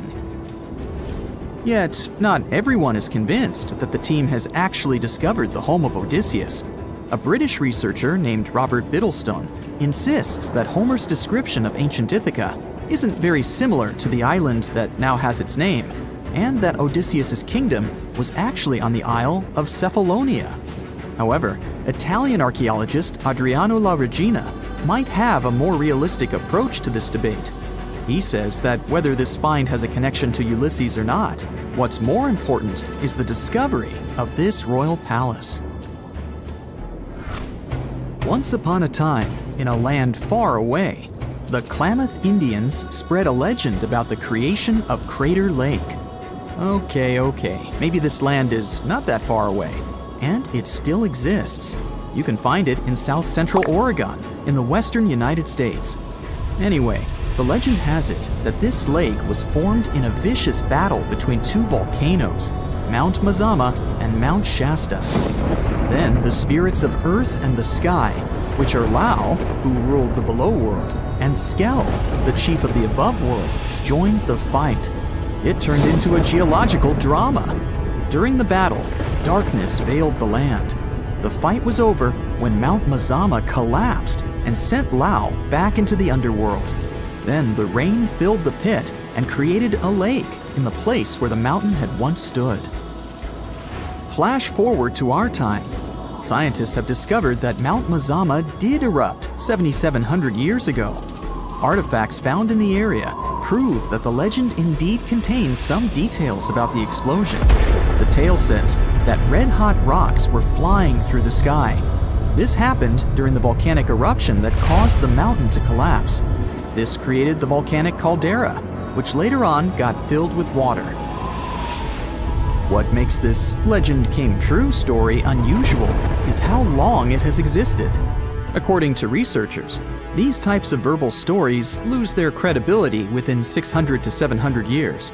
That's why the legend about the creation of Crater Lake is so unique. So many generations, for hundreds of years, have been accurately passing down the information. This volcanic crater lake is now in a national park. It's famous for its deep blue color. The water in it is extremely clear. If you visit it today, the water you'll see won't be the same as for someone who will visit the place 250 years later. Because there are no rivers flowing into or out of the lake, the existing water evaporates and the lake gets filled again by rain and snowfall. Basically, every 250 years, the water is replaced. Plus, this lake is almost 2,000 feet deep, which makes it the deepest lake in the United States. Swimming is okay in the lake, but there's only one legal and safe trail to get to the shore. There are other activities, such as fishing and boat tours. Shared human experiences, such as birth, marriage, and aging, may explain why certain tales are shared globally. Similar struggles and obstacles faced by humans around the world generate similar themes in traditional stories about love, parenting, and mortality. So, do you have legends or tales you've heard of from your grandparents? Who knows? Maybe your ancestors, too, witnessed a cool historical event. Egyptian archaeologists made an extraordinary discovery near Cairo just recently. Drumroll, please. The most ancient and most complete mummy yet discovered in the country. Yes, they were keeping it under wraps. The 4,300-year-old mummy was found in a group of tombs close to the step pyramid of Djoser, dating back to the Egyptian Old Kingdom. It was covered in layers of gold. The team also found several other tombs, including one belonging to an ancient Egyptian official and another belonging to a secret keeper who had the power to perform special ceremonies. Another interesting tomb was that of a writer, which featured the largest statues ever found in the area. This vast burial site is also home to more than a dozen pyramids and resting grounds. Probably one of the most famous mummies in the world is that of Hatshepsut. She ruled Egypt like a boss for around 20 years, building all sorts of impressive buildings and creating new trade routes. But when archaeologist Howard Carter found her tomb in the Valley of the Kings, her sarcophagus was empty. However, Carter did find 2 coffins in another tomb, one of which belonged to Hatshepsut's wet nurse and the other to an unknown woman. In 2006, a team of specialists decided to investigate whether that mysterious lady was the queen herself. They found a molar tooth in a wooden box with Hatshepsut's name on it, and when they compared it to a gap in the mummy's mouth, it was a perfect match. Ramses II was a pretty impressive ruler, but it was his mummy that eventually made history. Now, we don't hear too much about his daddy. Okay, I'll stop. Ramses is considered to be the most powerful pharaoh in all of Egypt, as he reigned for a whopping 6 decades. He also lived to be over 90 years old. Now that's pretty amazing, considering the time he lived in. Ramses II supposedly had over 100 offspring too. Talk about a big family.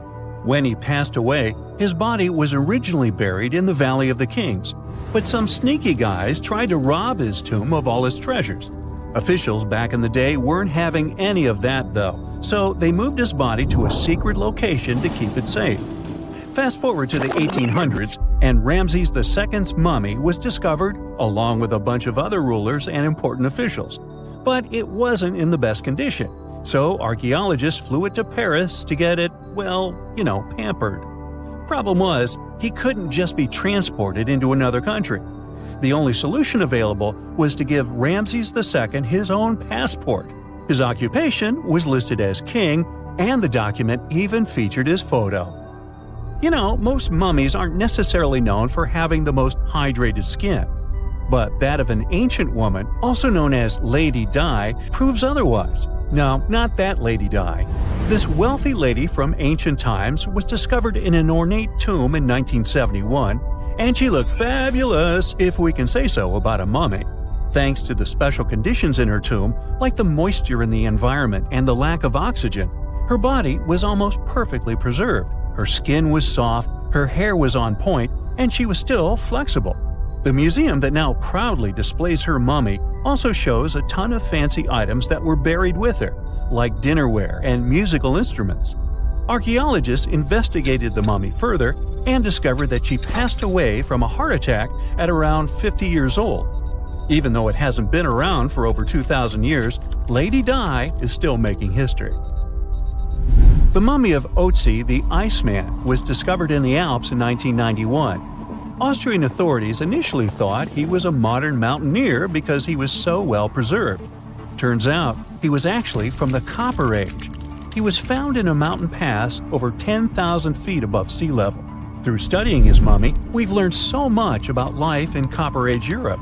For example, we know that he was a native of Central Europe and enjoyed eating meat. He also suffered from arthritis, narrowing arteries, and intestinal problems. But he likely used acupuncture and medicinal herbs to treat these conditions. And apparently, he was pretty handy with tools. He sharpened them just days before his untimely demise. Who knows if he was expecting trouble or just getting ready for some routine work. Now, King Tut and his story is most likely the one that made all mummies famous. This pharaoh passed away at the young age of 19, more than 3,000 years ago. But his mummy is still one of the most well-known in the world. When his tomb was opened in 1922, people went wild because it was still intact, unlike many other royal tombs. It had some seriously blinged-out coffins, including one made of solid gold. Not only did Tut's tomb give us a glimpse into ancient Egyptian history, but his mummy also taught us a lot about the time he lived in. DNA analysis helped identify his parents and revealed that the pharaoh had a rare bone disorder that might have made walking a bit tough. Now, Ginger is most likely one of the coolest mummies you'll ever hear about. He's like a time traveler from 5,000 years ago who's still looking fly with his golden hair and perfectly preserved nails. Ginger was discovered in Egypt and is believed to be the earliest known mummified body. Before people even knew about mummification, they used to place bodies in shallow graves in the hot, dry sand. And since the sand absorbed all the water, bacteria couldn't reproduce and the body was preserved naturally. Now, scientists are not sure if Ginger's preservation was intentional or not, but since he was buried with some pottery vessels, it's likely that whoever buried him knew some serious preservation techniques. If you want to meet Ginger in person, he's currently chilling at the British Museum. One Dutch art collector bought a statue from Asia and ended up finding a weird discovery. The statue contained a mummy hidden inside. Unfortunately, the body was too fragile to move, so they had to leave it there. The coolest part is that this mummy is over 1,000 years old and was on display for 200 years before being encased in the statue. When scientists did a CT scan, they found out that the mummy was filled with paper scraps covered in writings. Experts think he might have done this thing called self-mummification, which is a pretty intense process involving a special diet and tea that makes your body less prone to bacteria. Only a few people could handle this ritual, and those who managed to do that were seriously respected. No other Egyptian queen has baffled scientists and historians like the stunning Nefertiti. Based on her statues, she was known for her slender neck, wide eyes, and high cheekbones. Her name translates to "the beautiful woman has come." Talk about living up to your name, huh? Even though she wasn't a pharaoh herself, Nefertiti still managed to leave a lasting impression. Written records suggest that, as a wife and queen, she held an incredibly influential role. Because of her power, she was indeed admired, but she also managed to make quite a lot of enemies throughout her life. She was also related to King Tut, but not biologically. Rather, she was his stepmother. So far, locals have yet to identify her mummy, but that may soon change. A local Egyptologist who has been busy excavating tombs in the Valley of the Kings has found 2 mummies that he believes could be Nefertiti and her daughter. According to specialists, we may soon finally get a definitive answer about the identity of these 2 mummies. And if one of them does turn out to be Nefertiti, we could be in for a real treat. DNA analysis and CT scans of the mummy could give us the most complete and accurate image of the queen that we've ever seen. It's crazy to think that we've only scratched the surface of what lies beneath modern-day Egypt. Nefertiti ruled during a time of great power and prosperity in Egypt, but unfortunately passed away in a period of social turmoil, leading to her gravesite being lost. Now, where's my mummy? You are lost deep within the jungle in the Yucatan Peninsula in Mexico. There are strange noises all around you, and to make it worse, the sun is setting. Soon, you'll be alone in the middle of an unknown rainforest. Guess it was a pretty bad idea to come looking for El Dorado on your own, wasn't it? You keep walking as fast as you can, when suddenly, wait! What's this you're seeing? It looks like large stairways made out of stone. This definitely doesn't look natural, so you take a picture. Maybe you didn't strike gold, but you might have just found something relevant. Congratulations! You found Akamtun, a long-lost Mayan city. Hidden 37 miles into the jungle, the name literally translates to stone column. Stone was probably in at the time, so these guys used a lot of it to build their pyramids, houses, and even ball courts. If you ever thought that Europeans invented ball games, think twice. Mayans loved to play ball games for recreational purposes. Akamtun is part of a series of other long-lost Mayan cities that are being discovered with the help of new technology nowadays. We'll talk more about the other ones in a jiffy. Perhaps the biggest surprise of this one is that it was surrounded by wetlands, which is why the city was built on high ground. The city was monumental, covering an area of over 120 acres. That would be as big as 90 football fields right next to each other. Scientists have found proof that Akamtun had pyramids of up to 49 feet high, and that it was likely an important social hub between 250 and 1000 CE. This is definitely a game changer. But lost Mayan cities began to be unearthed in the 19th century. Modern technologies, such as LiDAR imaging, help archaeologists see through dense canopies of the forests. This means that people don't really have to risk getting lost in the tropical jungle like you did at the beginning of this video. LiDAR works sort of like an X-ray. It sends out laser beams that can detect any signs of ruins or ancient constructions. According to space archaeologist Sarah Parchak, satellite imagery has been a key player in discovering ancient cities in South America, Egypt, and other places. Sarah herself spends most of her days scouring images for any signs of where there could have been cities long ago. She says that more often than not, what happens is that ruins are covered by vegetation, soil, or sand, which makes them super tricky to find. But thanks to these awesome tools, scientists also made the huge discovery of ancient Mayan causeways, which spread throughout old Mayan territories. I mean, take a look at these roadways. You'd expect to see ruins like this in places such as Portugal, England, or the United States.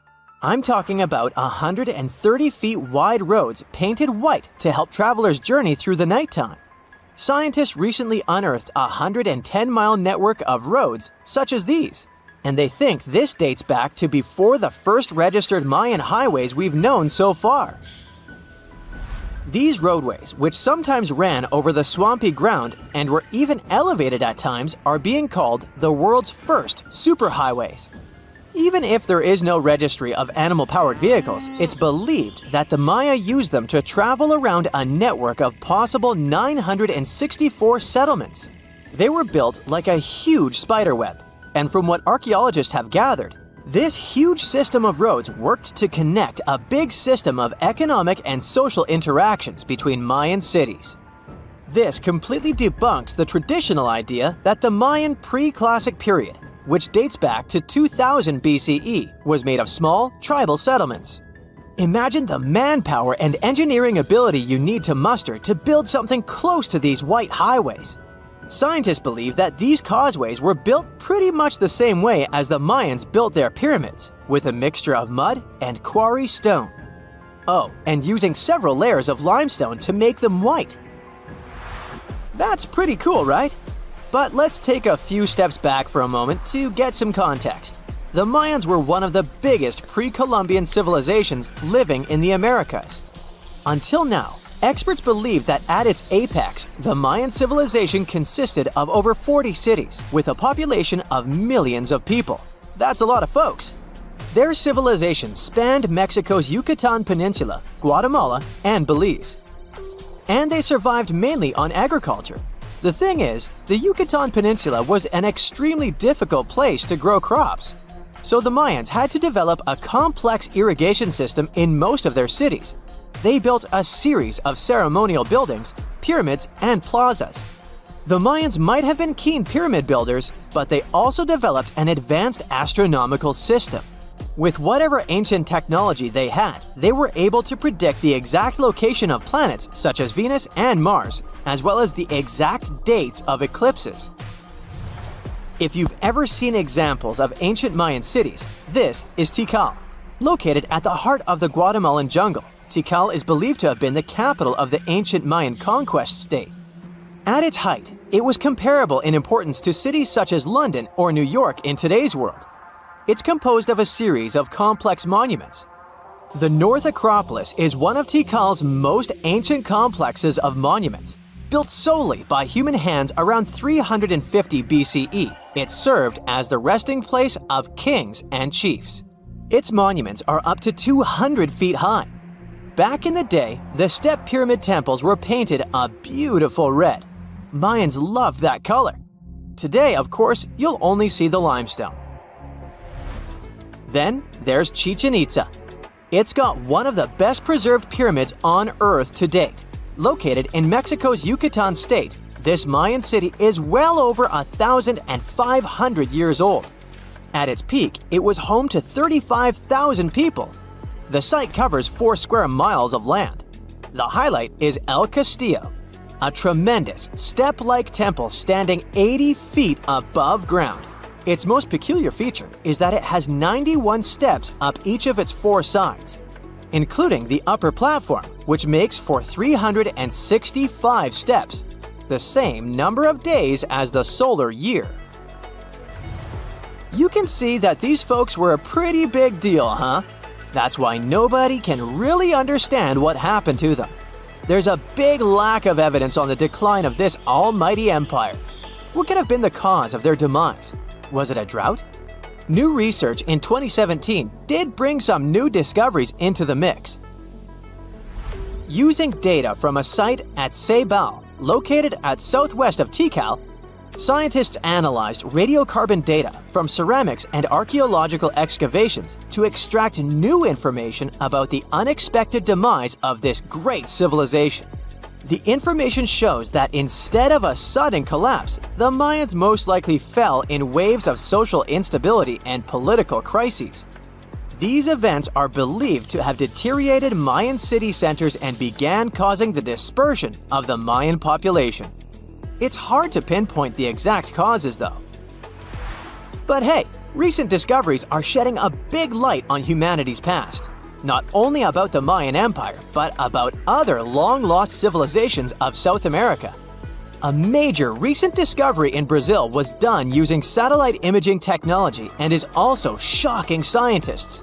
Some images from near the Xingu River, also in the Amazon, suggest that cities of millions of people might have existed inside the jungle, way before our modern civilization ever existed. I mean, if this doesn't shock you, I don't know what will. Satellite imagery also detected a network of trenches dating back to 200 and 1200 CE in the Bolivian Amazon forest. These proofs suggest settlements that could have supported around 60,000 people right in the middle of the Amazon forest. When researchers from the University of Florida went on ground to check the satellite information, they were shocked to find several mounds that were accompanied by ditches and geoglyphs. Archaeologists also found remnants of carefully designed walls centered around plazas, much like the type of construction done by the ancient Mayans. Do you remember 2011? Well, play along with me. A diver is set to go deep into the waters of the Musi River, located in the heart of an Indonesian island. He is one among many who have been getting unbelievable artifacts from the bottom of the river. Little by little, divers and fishers discover a long-lost Sumatran civilization. Known as the Island of Gold, the kingdom of Srivijaya was most likely the closest to a real-life El Dorado there has ever been.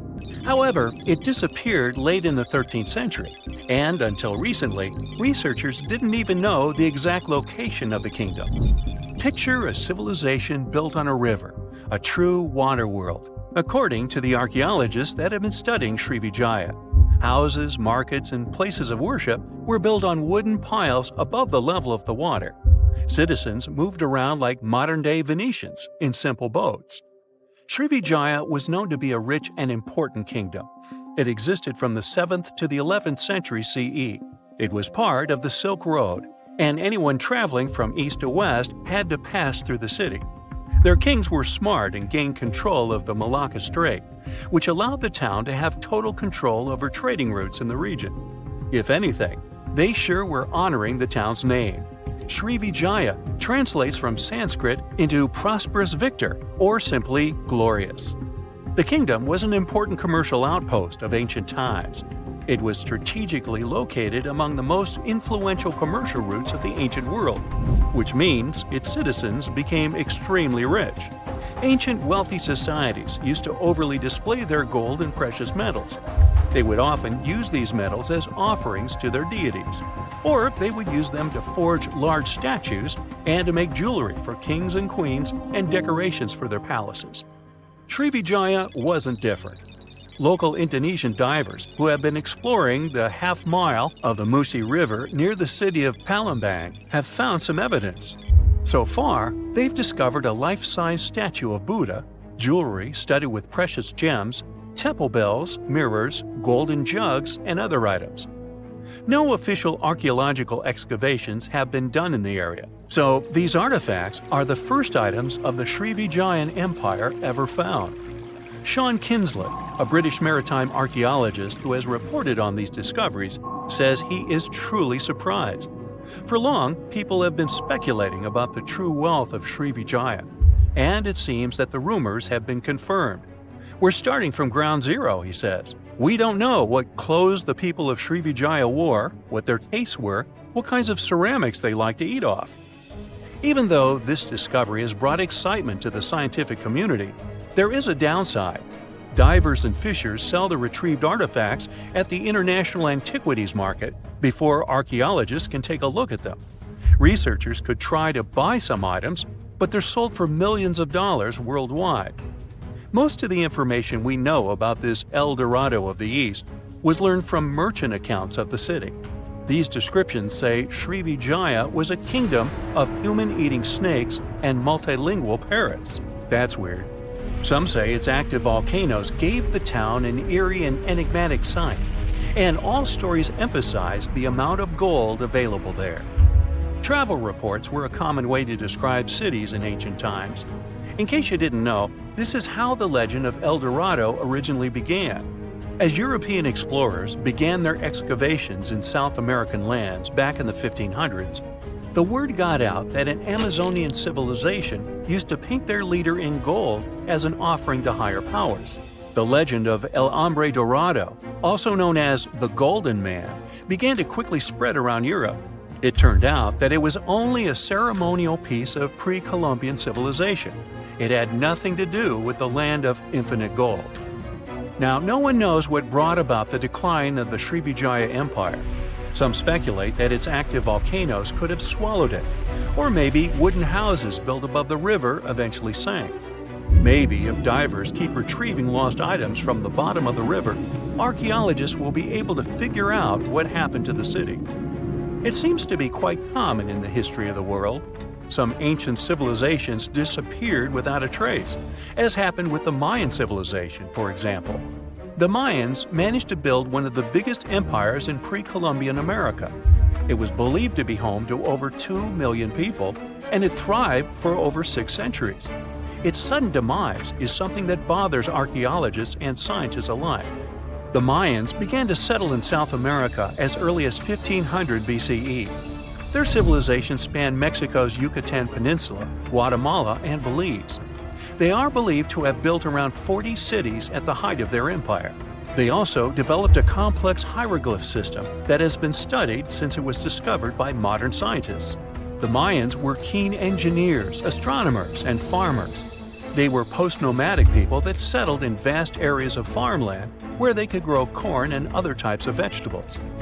Archaeologists are still learning a lot about the Mayan civilization by examining their ruins.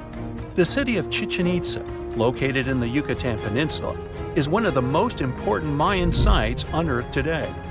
The site is made up of a total of 26 ruins, and it is home to a world-famous pyramid known as El Castillo. It consists of a series of square terraces with stairways on each of the 4 sides of the temple. It was built as an homage to a feathered serpent deity. The Mayans were such architectural geniuses that they managed to build a pyramid that cast a particular shadow. More specifically, in the late afternoon during the spring and fall equinoxes, the pyramid casts several triangular shadows that create the illusion of a feathered serpent crawling down the pyramid. And they created this with none of the tech we have today. The city is so amazing that since 2007, it has been considered one of the 7 wonders of the New World. The Mayan Empire thrived for over 6 centuries due to their wise resource management system and astronomical knowledge. They were able to accurately predict eclipses, and using their rudimentary technology, could even locate Venus and Mars. They had everything to thrive for much longer than they actually did. This is why the Mayans' fall intrigues modern scientists so much. No one has been able to understand completely what led to their demise. That is, until a recent discovery. A study done by NASA claims it can explain what might have happened.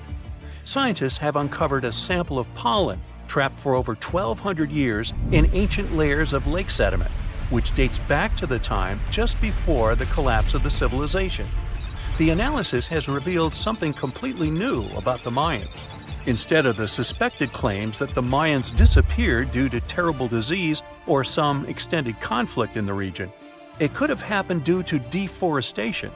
Perhaps to build their entire empire, they had to cut a lot of trees. Without trees, their soil could have eroded, and all their fertile lands could have slowly and gradually become barren. According to NASA scientists, the temperatures in the region could have risen by about 6 degrees. And from that point on, the land would have become even drier and crops more difficult to grow. Basically, NASA says that the Mayans couldn't do the sole thing that made them thrive, which was agriculture, and their kingdom began to decline. Oh yeah, and this theory was supported by yet another find. Archaeologists found skeletons from the time of the empire. Those had prominent signs of malnutrition. This theory might really shed new light on Mayan history. It could explain what brought down such a powerful civilization. So, what do you say? Which theory is true? Have we actually managed to find out the reason for the fall of the Mayan Empire? Have you heard of Göbekli Tepe? It's an ancient site in Turkey that literally made historians rewrite history books. Over 11,000 years ago, a group of prehistoric humans crafted an enigmatic masterpiece that's even older than Stonehenge.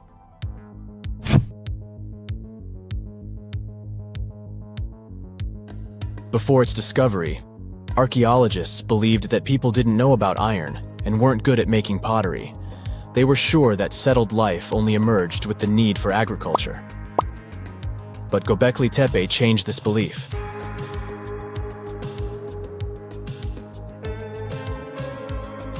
The place has revealed that it was the temple that paved the way for a settled life, not agriculture.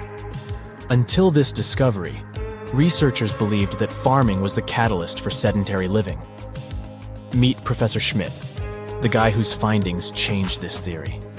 He managed to prove that hunter-gatherer communities laid the very foundations of this way of life.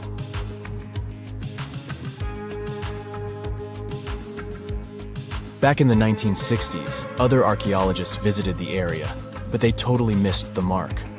While surveying the region, they stumbled upon a hill with scattered limestone slabs and concluded it was just an old burial ground from medieval times. Little did they know that there was so much more to uncover.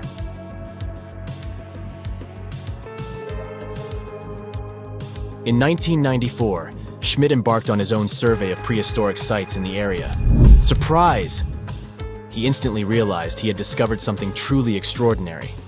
Unlike the nearby flat and barren plateaus, Göbekli Tepe had a gently rounded top, rising 50 feet above the surrounding landscape. Funny enough, the translation of this place's name is Potbelly Hill. Schmidt was sure only humans could have made something like this.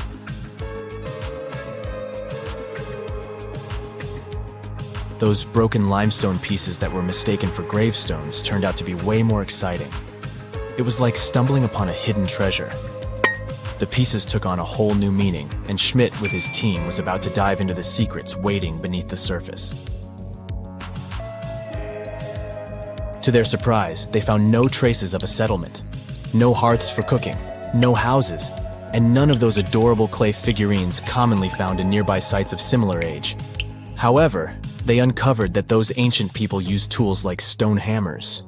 So, Schmidt and his team put their heads together and took a wild guess at the age of Göbekli Tepe's stone structures. Their estimation got backed up by some limited carbon dating done right at the site. The ancient vibes of this place were finally starting to make sense. It was like a puzzle slowly coming together.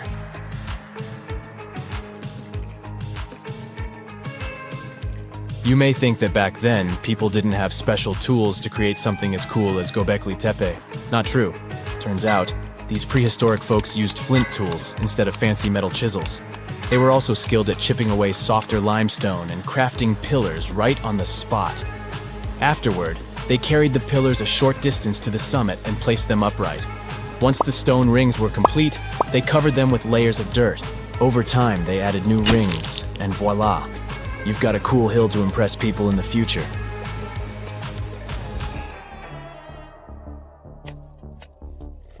During their first year of excavation, the team went through 15,000 pieces of animal bones from wild creatures. These people didn't have pet animals or grow their own food. They hunted wild animals for their meals. But things were about to change, because the place had everything they needed to start farming. Scientists say they had wild sheep and wild grains that could be domesticated. And guess what? Just 20 miles away, geneticists found evidence of the world's oldest domesticated strains of wheat at a prehistoric village.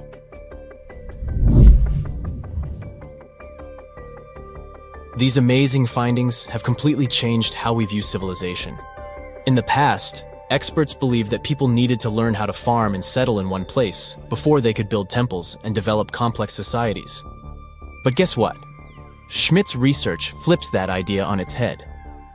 He claims that the incredible effort put into constructing these astonishing structures actually set the stage for the development of advanced societies. It means that societal and cultural changes happened before agriculture. Schmidt has this fascinating hypothesis about Göbekli Tepe. He thinks it could have been a special burial site where people left their loved ones. And here's the twist. The burial site was adorned with fancy statues and symbols representing deities from the spiritual realm. The idea that Göbekli Tepe could have served as a sacred place adds another layer of complexity to the whole story. While the site's true purpose may remain elusive, Schmidt's insights invite us to consider the profound interplay between life and the afterlife, and the deep reverence ancient hunter-gatherer societies may have had for their departed ancestors. Now let's talk about the stars of the show, the mesmerizing T-shaped columns that dominate Göbekli Tepe. These mysterious structures range from 10 to 20 feet tall and most likely represent stylized human figures. But one figure stands out from the rest, the three-dimensional lion relief. This depiction really fires up our imagination. Why?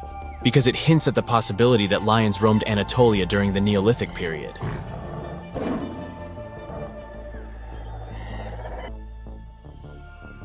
These standing stones are arranged in circles and placed in rectangular pits. Each circle has a similar setup. Two big T-shaped pillars in the center, surrounded by slightly smaller ones facing inward. Talk about a stylish arrangement. These towering pillars reach a whopping 16 feet and weigh between 7 and 10 tons. Some pillars are plain and simple, while others are like works of art with intricate carvings. Foxes, scorpions, and vultures come to life, crawling and twisting on the pillars' sides. But it's not just animals depicted on these stones. Some pillars have abstract shapes representing humans, and even small carvings of clothing items. Some of them even have belts. Now, there's one pillar that stands out from the rest like a rock star. This super old stone pillar suggests that a comet crashed into Earth. It happened during a chilly period that lasted about 1,000 years. Previous studies examining Greenland ice cores hinted at this comet theory, but now the carvings at Göbekli Tepe prove it right.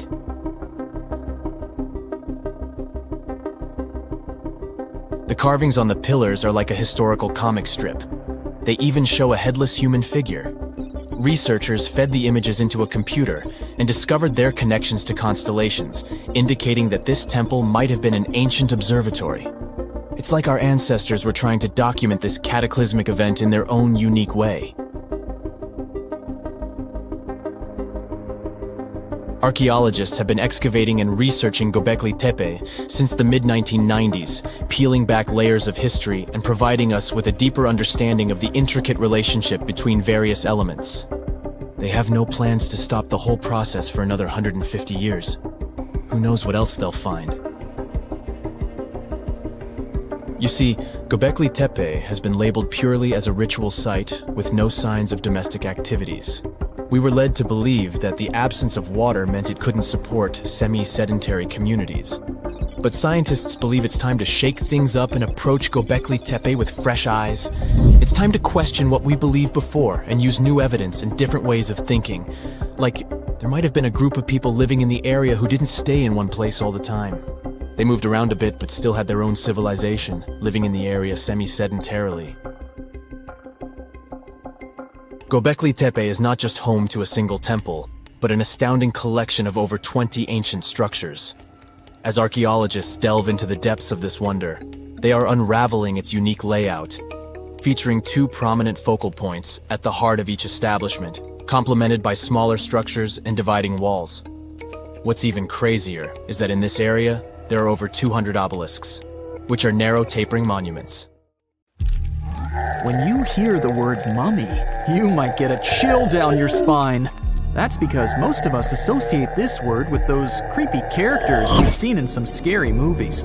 But in reality, Mummies have helped us understand a lot about ancient civilizations, their rulers, and about how people used to deal with losing their loved ones.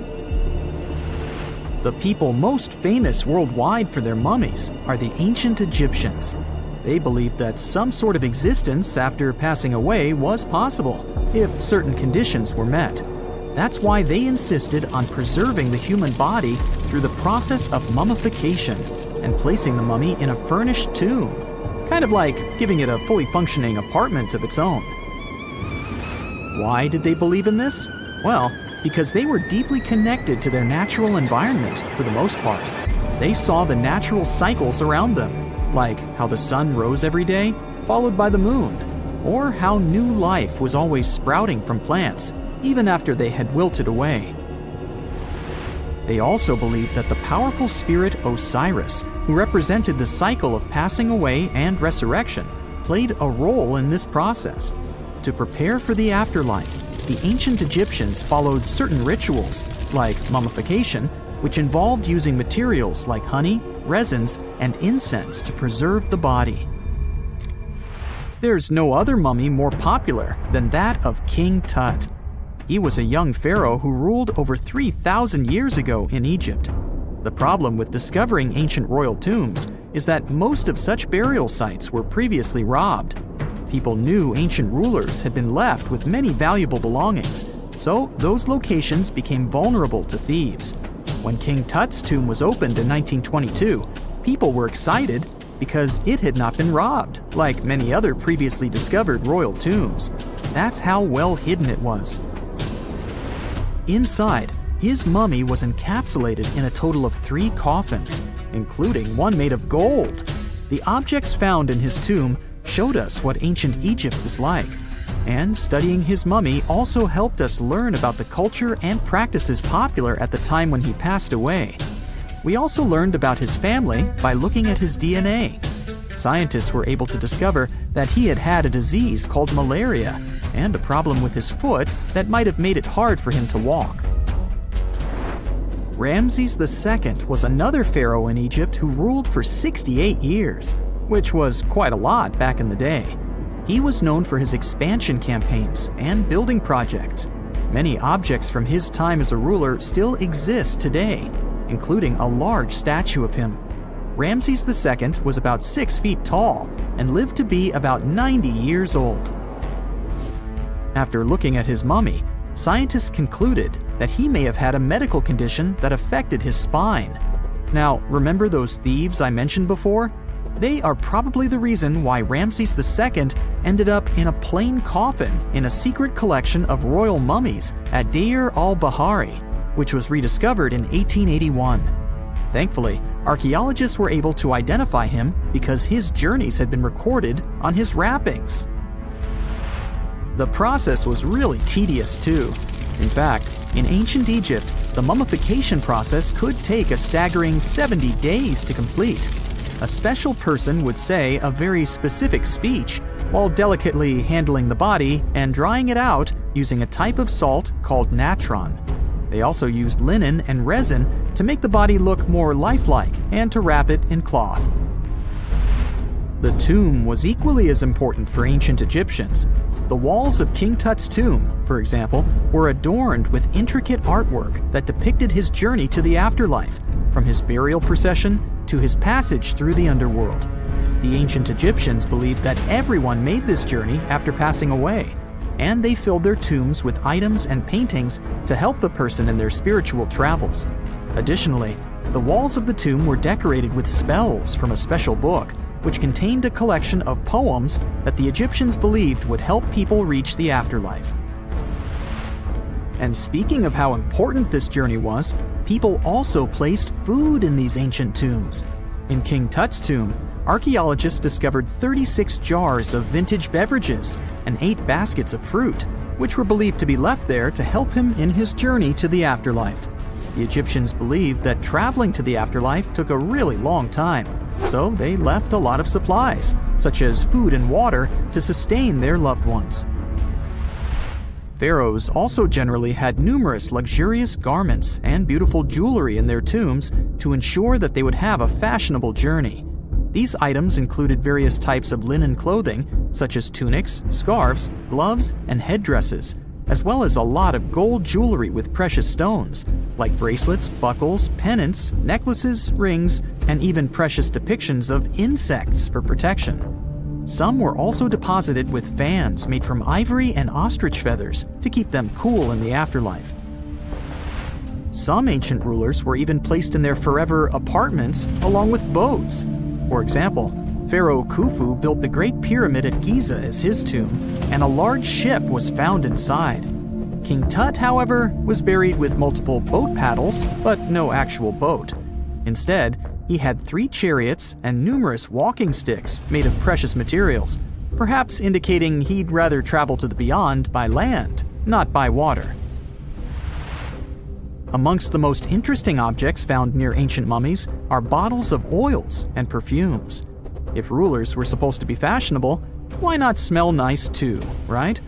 Also, some of them had some ancient kinds of board games, most of them made out of precious materials like gold or ivory. One of those games was called Senet. It was very popular amongst the ancient Egyptians and very similar to modern-day chess. The ancient Egyptians may have the most famous mummies out there, but they weren't the first to invent the procedure. In fact, it all started in South America with an ancient civilization named the Chinchoro. As far as we know today, these people were the first to mummify their loved ones that had passed away. They did it somewhere around 2,000 years before the Egyptians started their own rituals. Sure, we can tell a lot about ancient rulers by studying these mummies, but until recently, we had no idea what they really looked like during their lifetime. Not so long ago, though, some very special mummy paintings were found by archaeologists studying ancient Egyptian objects. These mummy portraits are highly detailed paintings of individuals that were made while they were still alive. Such paintings were often painted on wood, as opposed to the classical portraits we all know about, which are painted on canvas. They are known for their realism and beauty, and have even been used by researchers to diagnose diseases by comparing them to the corresponding mummies. Some of these portraits also include depictions of jewelry, which was later found on the mummies. The recent discovery of these mummy portraits in Central Egypt is significant, as it marks the first time in over a century that such paintings have been found. Mummies appeared all around the world naturally, too. Mummification can occur without people intervening because of natural conditions, like extremely cold or hot environments, places with a lack of oxygen, or accidental exposure to chemicals that preserve the body. These conditions don't allow bacteria to grow, resulting in the body remaining more or less intact. Famous Otzi was one of these mummies. We know today he was a man who lived around 5,000 years ago in Europe.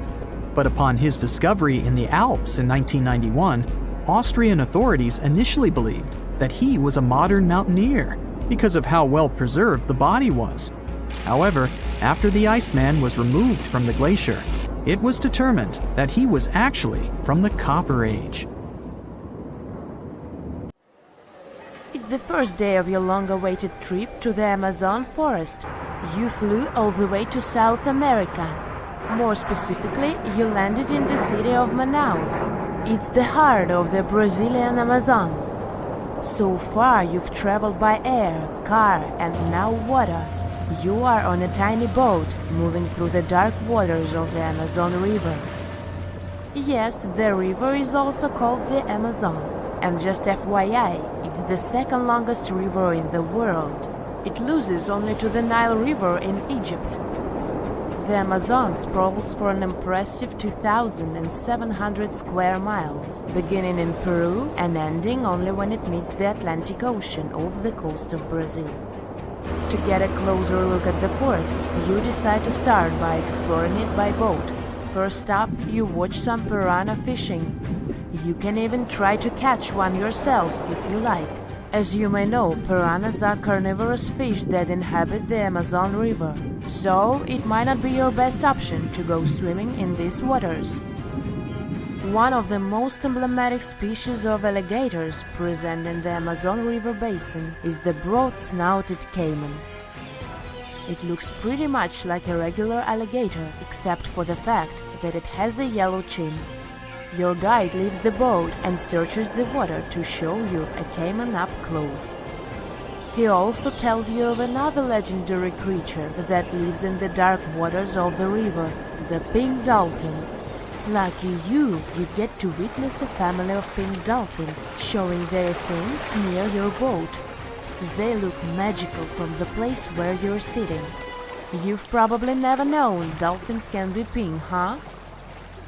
After a few mesmerizing moments, you discover that the dolphin's pink color is nothing but an illusion. The animals are originally pinkish-gray, but due to the brown colors of the Amazon River, they look vivid pink when you stare at them from above. Your guide tells you that the pink dolphin is a central character of Brazilian folklore. Locals believe that the pink dolphins can turn into humans and wander off into towns at night. You get off your boat near one of the entrances to the forest. Now you're going to continue your trip on foot. Your guide says that you are venturing into very dangerous terrain. The Amazon is home to some of the creepiest species of wildlife on the globe, but don't worry, we'll get to see a lot of them today. You've come prepared, of course. Bug spray, a raincoat, and your sharp eyes. Inside the jungle, you need to be alert at all times. You may have heard legends of the anaconda, a snake that can swallow animals as big as a cow in one go. Sorry to break it to you, but those are not just legends. Reptiles like these do actually exist. They live deep in the jungle. Sit right there, moving between the trees. Is it a spider? The so-called Goliath bird-eater is a monster spider. Its legs can grow up to a foot in length, and the spider itself can weigh around 6 ounces. It's also known as the king of tarantulas. You shouldn't get too close, of course. It's not venomous to humans, but its bite can surely sting. As its name suggests, the Goliath bird-eater can even eat birds, as long as they are smaller than it is. Up next, you run into another species of spider that draws your attention. This one is so tiny that you almost don't see it. It's known by the popular name of the decoy spider. You see one of its creations, a gigantic spider built by the tiny Cyclosa spider in order to scare off large predators. This is as amazing as it is creepy. A spider that uses the remains of other insects and dry leaves to create the image of a large spider on its web. If it fools predators, perfect! But to us humans, this work of art looks almost endearing. Who knew there were artists in the arachnid world? Near a small lake, you witness a unique scene. A large snake is slowly slithering its way toward a lizard that is resting on a rock. The lizard seems obvious to the presence of the dangerous reptile, but right as the snake is preparing to attack, the lizard flies the scene in its iconic way. The so-called basilisk lizard is famous for its ability to walk on water, or rather run across the water. This isn't an illusion, just a matter of balancing.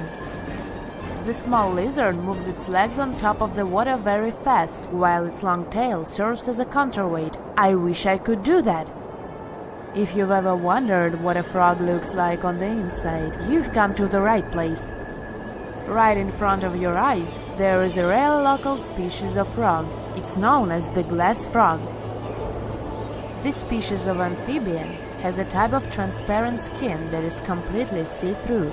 In other words, you can see the frog's interior with astounding clarity. It's as if you had X-ray vision. Moving on with your journey, soon you come across a pond. Floating on its water is probably the biggest water lily you've ever seen in your life. These huge plants are also known as the Victoria Amazonica. They can measure up to 8 feet across and hold the weight of a grown-up person. But I wouldn't recommend trying to climb on it if I were you. Just cause, you know, it's the Amazon forest we're talking about. The wildlife here is amazing, but the forest itself is also a sight. There are over 80,000 species of plants and trees grown in the Amazon rainforest. In fact, you can find 10% of all the world's wildlife in this jungle. An estimated 400 billion trees grow on the gigantic area the forest occupies. Of course, this place is bound to be biodiverse, right? You won't be able to witness this phenomenon during your trip, but your guide tells you about a unique species of tree that is famous for being able to walk. Yep, you've heard correctly. There are walking trees in the Amazon rainforest. They don't have legs or anything like that, but they do move around in search of better lighting conditions. The Amazon canopy is so thick that only 1% of sunlight can reach the forest floor. Because of this, some trees end up getting less sunlight than others. The so-called walking palm trees seem to be adapted to this situation. They grow new roots, which helps them move for 1 to 2 inches per day. They can walk up to 65 feet per year. Maybe that's what inspired John Ronald Reuel Tolkien to create ants, huh? Those are pretty similar tree beings that roam freely around the world. I kid you not, it's not only wildlife that inhabits the Amazon. Actually, over 30 million people live in the forest. And there are also ancient settlements that scientists believe to have been thriving there. And I'm not talking about El Dorado, that's just a myth. But in 2018, a groundbreaking study showed that up to 1 million people probably inhabited the Amazon, between 1250 and 1500 CE. Can you imagine that? Working alongside local indigenous people, researchers from the University of Florida found several mounds in the Amazon. Besides these mounds, they also discovered interesting ditches and geoglyphs. After mapping all of these recurring mounds, scientists understood that this was a sign of an ancient settlement. They found remnants of carefully designed walls centered around plazas. This could only mean that these ancient cities were big and could host hundreds of thousands of people. These findings brought back the idea that the Amazon could have been home to thriving civilizations way before the Europeans arrived there. But rather than cities drenched in gold, they were simply well-developed agricultural societies. You're heading to Spain with a team of archaeologists to try to find some ancient artifacts. You get lucky and uncover one of the greatest treasures of the Iberian Bronze Age. Iberian refers to the Bronze Age culture of Portugal and Spain. So you find and unearth coins, jewelry, vases, vessels, and 2 pretty strange items. One is something like a part of a scepter, and the other resembles a bracelet. And you know what's strange about them? They're connected with space.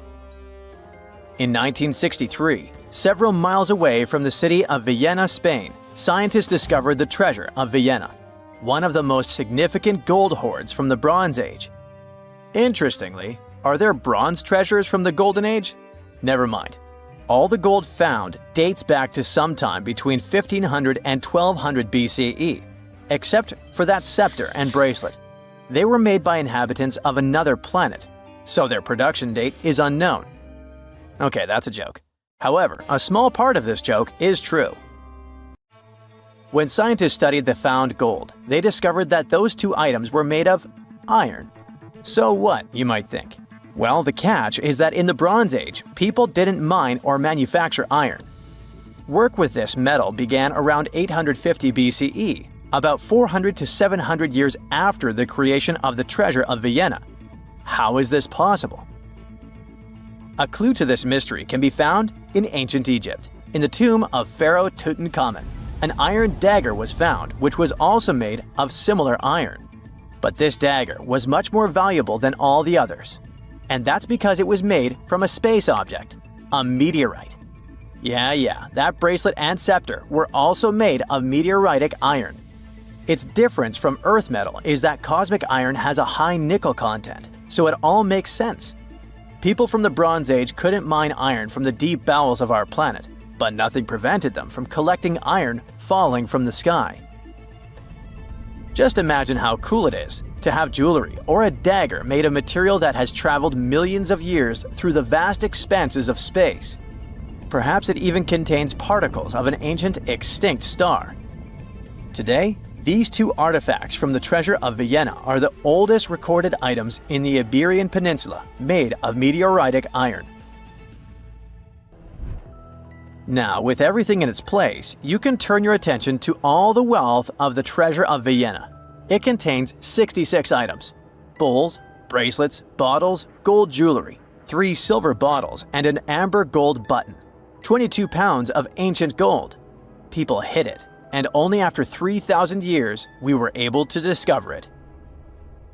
This archaeologist's dream can be found in the Vienna Museum, where exhibits from different time periods are presented, from prehistoric times like 50,000 years ago to the present day. Items from the Iberian period, from the Roman period, from the Arab civilization. You can find not only jewelry and coins, but there are also remnants of columns, ceramics, and other architectural artifacts. The collection is considered one of the most important prehistoric treasures of Europe. And the coolest thing is that you can see it all with your own eyes for just €2, which is about $2. Go to Vienna, find the museum, and enjoy. Hey buddy, I heard you have a metal detector. Could you help me find a hammer I left somewhere in the field? Your old farmer friend asks. You take a metal detector and go searching, but instead of a hammer, you find hundreds, even thousands of silver coins worth $2 million. You're so happy that the farmer lost that hammer, and now you're rich. Stop!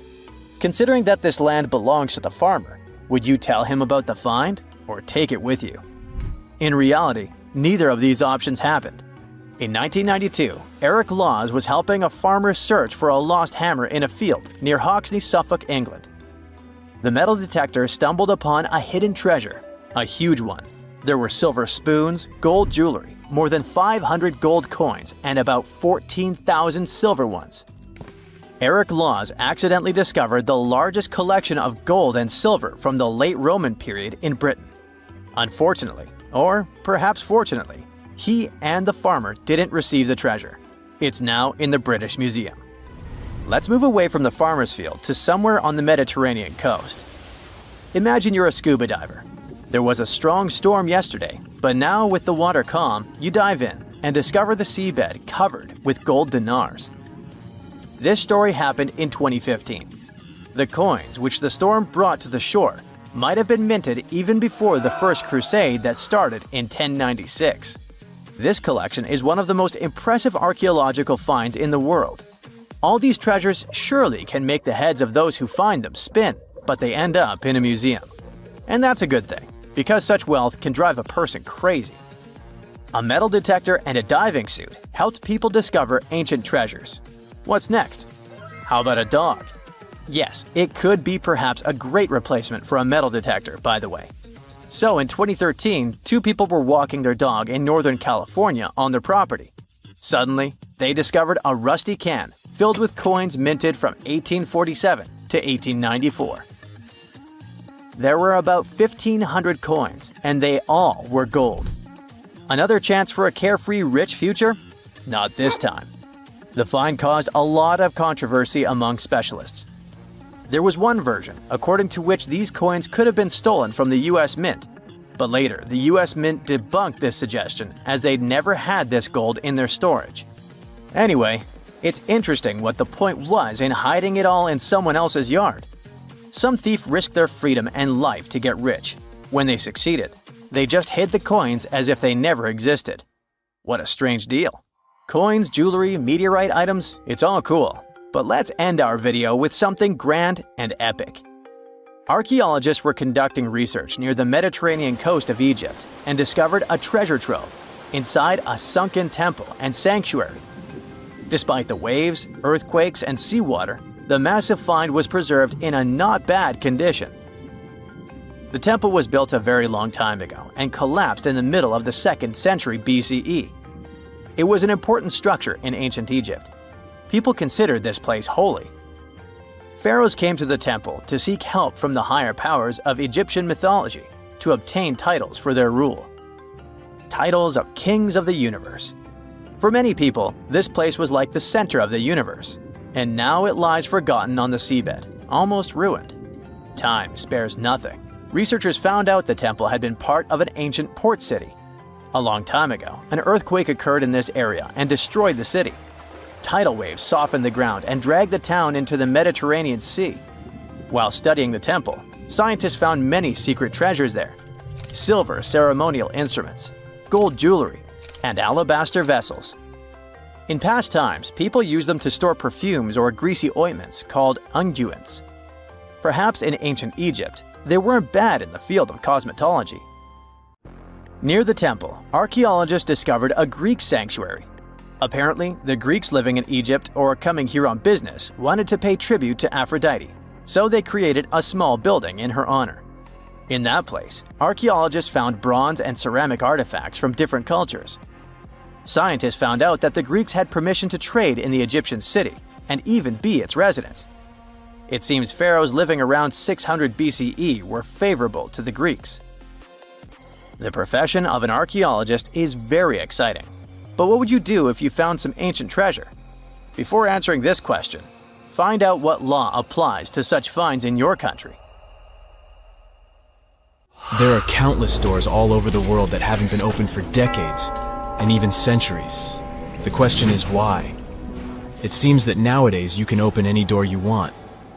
The truth is that some doors were sealed for a grave reason. And so far, nobody has found out what treasures and mysteries they hide. Here are 4 doors that keep their secrets all too well. The Taj Mahal. First up, we've got the Taj Mahal in India, one of the most romantic places in the world. Shah Jahan commissioned it in 1631 and dedicated it to his 3rd wife, who he loved like crazy. They were married for 19 years and had a whopping 14 kids together. But unfortunately, she passed away while giving birth to their last baby. Shah Jahan was heartbroken and decided to build an epic tomb to remember her by. The construction took a whopping 20 years to finish. The building has quite an interesting layout. The design is super unusual with these 4 massive 130-foot tall minarets that stand on the corners of a huge platform. They're not just there for looks. Back in the 17th century, architects were having some serious issues with buildings collapsing under their own weight. So, the chief architect of the Taj Mahal made sure to place those minarets as far away from the tomb as possible. And he even tilted them in a way so that if they did fall, they wouldn't wreck the rest of the Taj Mahal. Talk about planning ahead. The Taj Mahal is hiding some crazy secrets. There are sealed rooms all over the place that nobody is allowed to enter. And if you check out photos of the building from the riverside, you can spot 2 basements. But guess what? They're sealed up too. Nobody knows what's inside or why they've been locked up since the time of Shah Jahan. Apparently, there's a good reason why those rooms are off limits.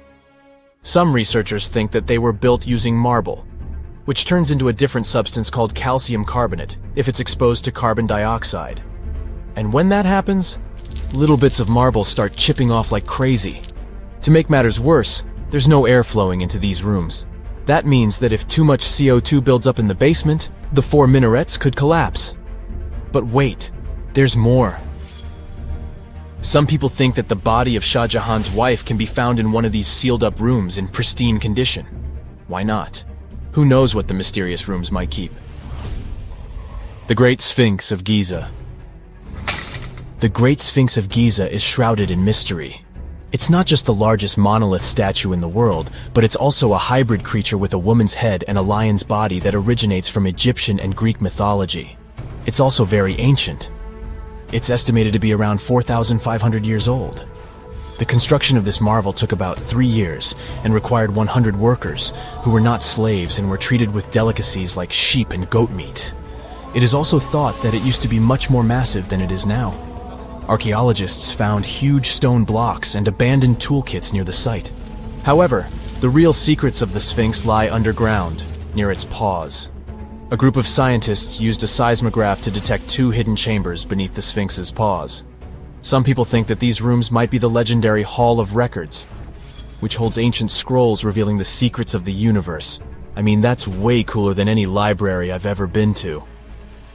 Rumor has it that the Egyptians even had info on Atlantis stashed down there, which is like a super old version of a conspiracy theory. Unfortunately, we can't go on an adventure to check it out just yet. The chambers presumably have 2 entrances, but both remain sealed. The researchers haven't yet received the green light to check out their theory. Let's hope they won't keep us in suspense forever. Sri Padmanabhaswamy Temple. This temple is located in the beautiful state of Kerala in India. This temple is famous for more than just its breathtaking beauty. Underneath the temple there are 6 vaults, creatively named A, B, C, D, E, and F. The enormous iron doors to these chambers add to the mystery of what's behind them. A few years back, the authorities decided to open these vaults to the world, but it wasn't an easy task. You can't just open the doors and enter the vaults. It required a lot of work. It took them a while, but finally, in 2011, they opened 5 of the 6 chambers. And guess what they found? Tons of treasure. Bags of gold, precious gemstones, and priceless diamond jewelry. The estimated worth of everything found in the vaults is a whopping $1 trillion.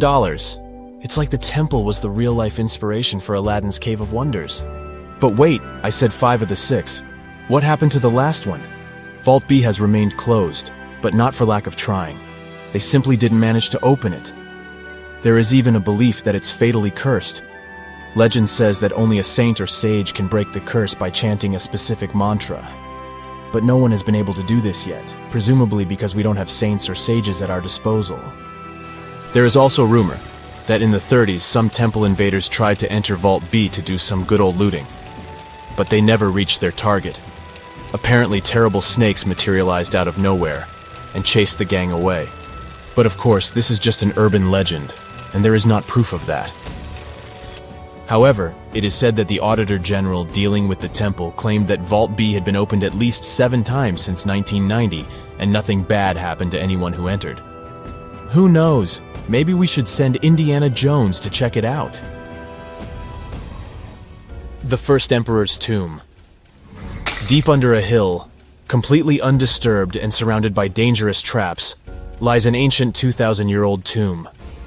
It belongs to Qin Shi Huang, the first emperor of China. He was born in the Qin state and became king when he was just a boy. But when he grew up and gained full power, he united the warring states ancient China was divided into by conquering them. After that, he created the Qin dynasty. When he died in 210 BCE, they buried him deep underground in a massive tomb. And when I say massive, I mean massive! Back in 1974, some farmers in Xi'an, China, stumbled upon something strange while digging a well, a huge terracotta soldier. This discovery led to an extensive archaeological dig that has continued for over 40 years, revealing a collection of thousands of clay soldiers. The unique thing about these soldiers is that each one has its own unique features, from hairstyles to facial expressions. It's believed that there could be up to 8,000 of these soldiers, but only 2,000 have been found so far. Interestingly, the central tomb, which is believed to be the resting place of the emperor, is still untouched. In ancient records, there are references to a vast underground city that the emperor built, complete with scenic towers, palaces, and whatnot. Sima Qian, a Han Dynasty historian, wrote that the tomb was adorned with treasures and had space for hundreds of officials, but the lack of technology to properly examine the site is what's holding things up. Qin Shi Huang was surrounded by liquid mercury in his tomb, with 2 of the streams representing the major rivers of China, Yellow River and Yangtze. The ancient Chinese believed that mercury could provide immortality, but it could have also caused the emperor's death since he regularly took mercury pills to prolong his life. The dangerous levels of mercury contamination in the soil near the tomb are the main reason why scientists are reluctant to explore it. It could be very dangerous both for people and for the environment. Now, if I had to choose which door to open, I'd probably go for the one that doesn't lead to a tomb surrounded by poisonous mercury. Call me crazy, but I'd like to avoid any potential health hazards. Let's face it, most ancient tombs have been looted at least once. No matter how scary the rumors could have been, most mummies were opened too. But one.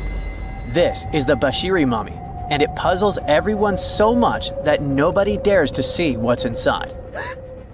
Meet Howard, but you must know him already if you're into Egyptian history. He's primarily famous for discovering King Tut's tomb back in 1922. But few people know that before this revolutionary discovery, he had probably found another mummy. It happened in 1919, and it goes by several names. either the Bashiri mummy or the mummy of Pacheri, or the untouchable one. Some reports say that Howard stumbled upon the Bashiri mummy in Luxor's Valley of the Kings, just where he would later find Tut's tomb. Despite this find, not much is known about this particular mummy. The reason why it's still unharmed in any way is not because of some superstitions, but because nobody is sure that they can undo what they do if something goes wrong. The mummy is so intricately wrapped that researchers never unfurled it for fear of irreversible damage. The golden rule of anyone who worked with antiquities: if you're not sure you can't make it better or preserve it unchanged, do not touch it. History knows many examples of ancient relics ruined beyond repair, say Ecce Homo, or smiling statue restoration. The delicate fabric that covers the mummy's face has this cool design that kind of looks like a pyramid. The researchers are not 100% sure, but this might be the only one of its kind with that embalming style.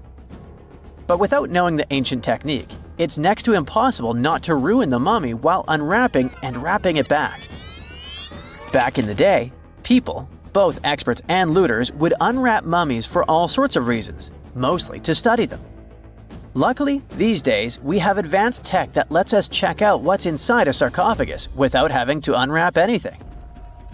After taking a closer look at the Bashiri mummy, researchers figured out that it belonged to a man who was around 5.5 feet tall and lived during the Ptolemaic era, which makes this mummy roughly 2,300 years old. The Egypt Museum shared that the X-ray scan also uncovered an inscription of the guy's name, but it's a bit tricky to tell if it says Pacheri or Nenu, adding to the intrigue. The museum also pointed out that the fancy casing the mummy is in features all sorts of decorated scenes. You can see the mummy lying on a bed, flanked by deities Isis and Nephthys, along with the 4 sons of Horus. Plus, there are 2 images of the funerary god Anubis at the feet of the casing. By the way, Bashiri mummy is not the only one that has remained untouched.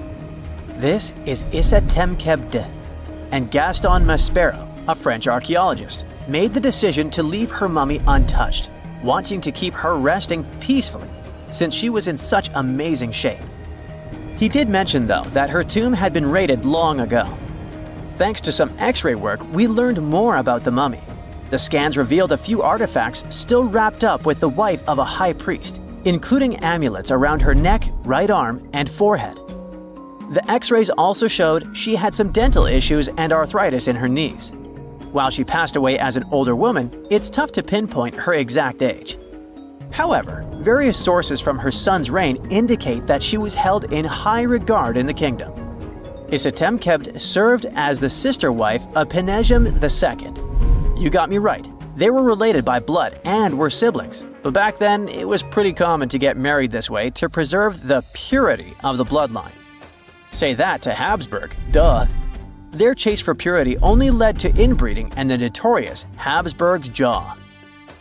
Right, I guess we should not judge ancient Egyptian rules and morals, but what we can say for sure is that both Bashiri and Isatemkebd were incredibly lucky to stay untouched. The odds were not in King Tut's favor, though. The researchers' work hit him hard. The tomb itself was discovered in 1922, but it wasn't until 1925 that the nested coffins were opened during an excavation. The outer coffin, held together with silver pins, opened up to show another coffin shaped like a mummy, decorated with colorful glass and flower garlands. There were worries about the king's mummy because it had been exposed to moisture. The middle coffin was pretty heavy and didn't have any handles, so they had to be super careful taking it out. Inside the innermost coffin, which was solid gold and wrapped in a red cloth, they found the royal mummy, and this all went down on October 28, 1925. Tutankhamun's mummy, measuring about 6.07 feet, fit snugly into the innermost coffin, which was 6.17 feet long. You can already tell there was a problem, right? Imagine how hard it is to extract something as fragile as an ancient dried-up mummy, especially when there's not much room for maneuver. Plus, the mummy looked sus. It was pitch black. Howard Carter, the lead archaeologist of the expedition, estimated that around 2 buckets worth of oils had been poured over the mummy. But care had been taken to avoid the mask and feet. It was made to preserve him better.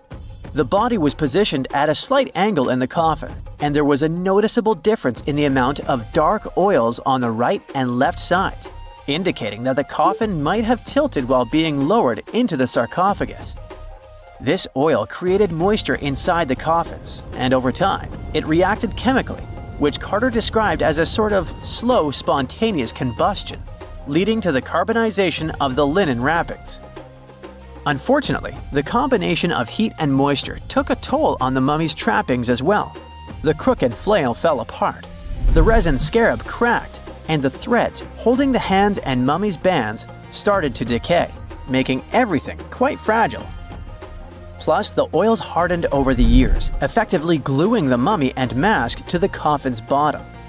To try and separate the mummy from the inner and middle coffins, they were placed in the sun for several hours, reaching temperatures of 149 degrees Fahrenheit.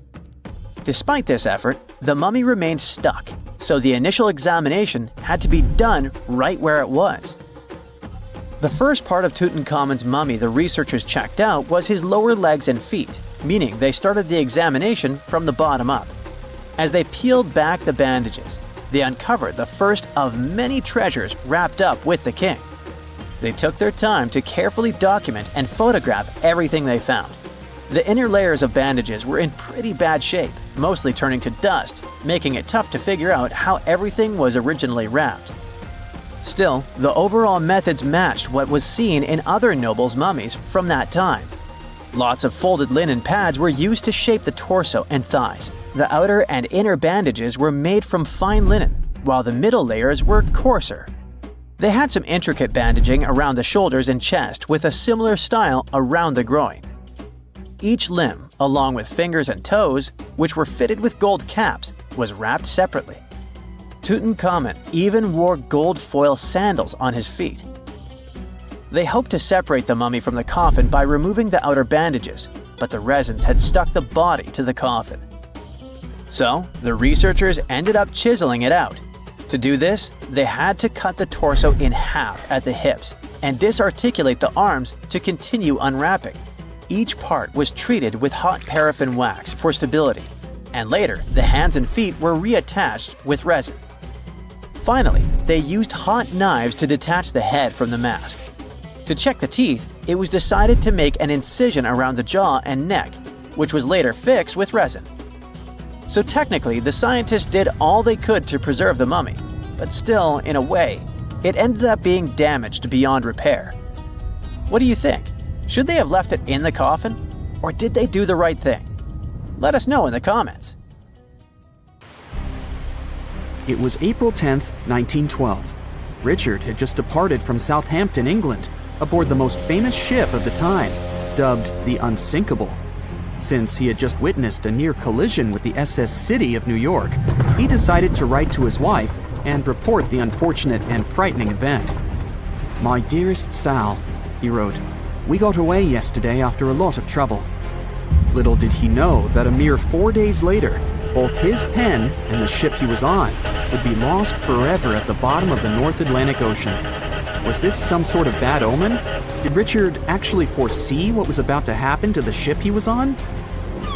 In case you haven't figured it out by now, Mr. Richard Geddes was aboard the Titanic on the day that he wrote the letter to his wife. On April 14th, 1912, the ship seemed to have been lost forever. Along with it, so many secrets and treasures have settled at the bottom of the ocean. It took until 1985 for the Titanic's wreck to be finally rediscovered using state-of-the-art sonar technology.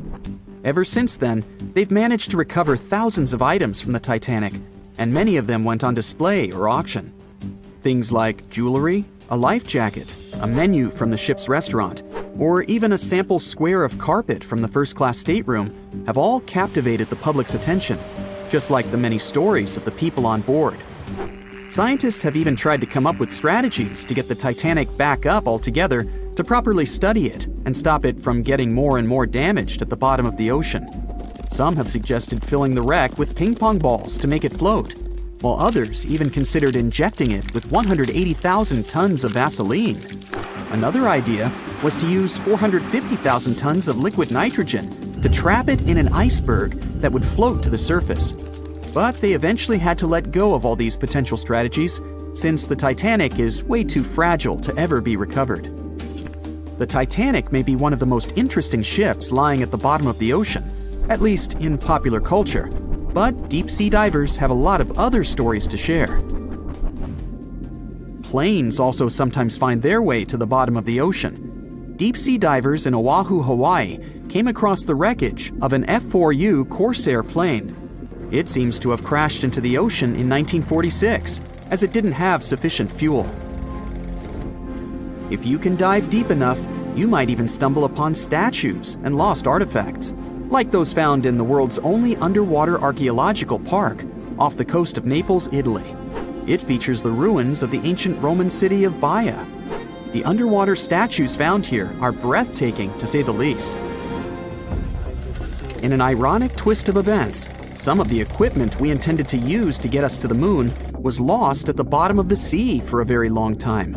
But how did that happen? Beginning from the late 1960s and ending in the early 70s, many Apollo rockets were launched to orbit the Earth and the Moon.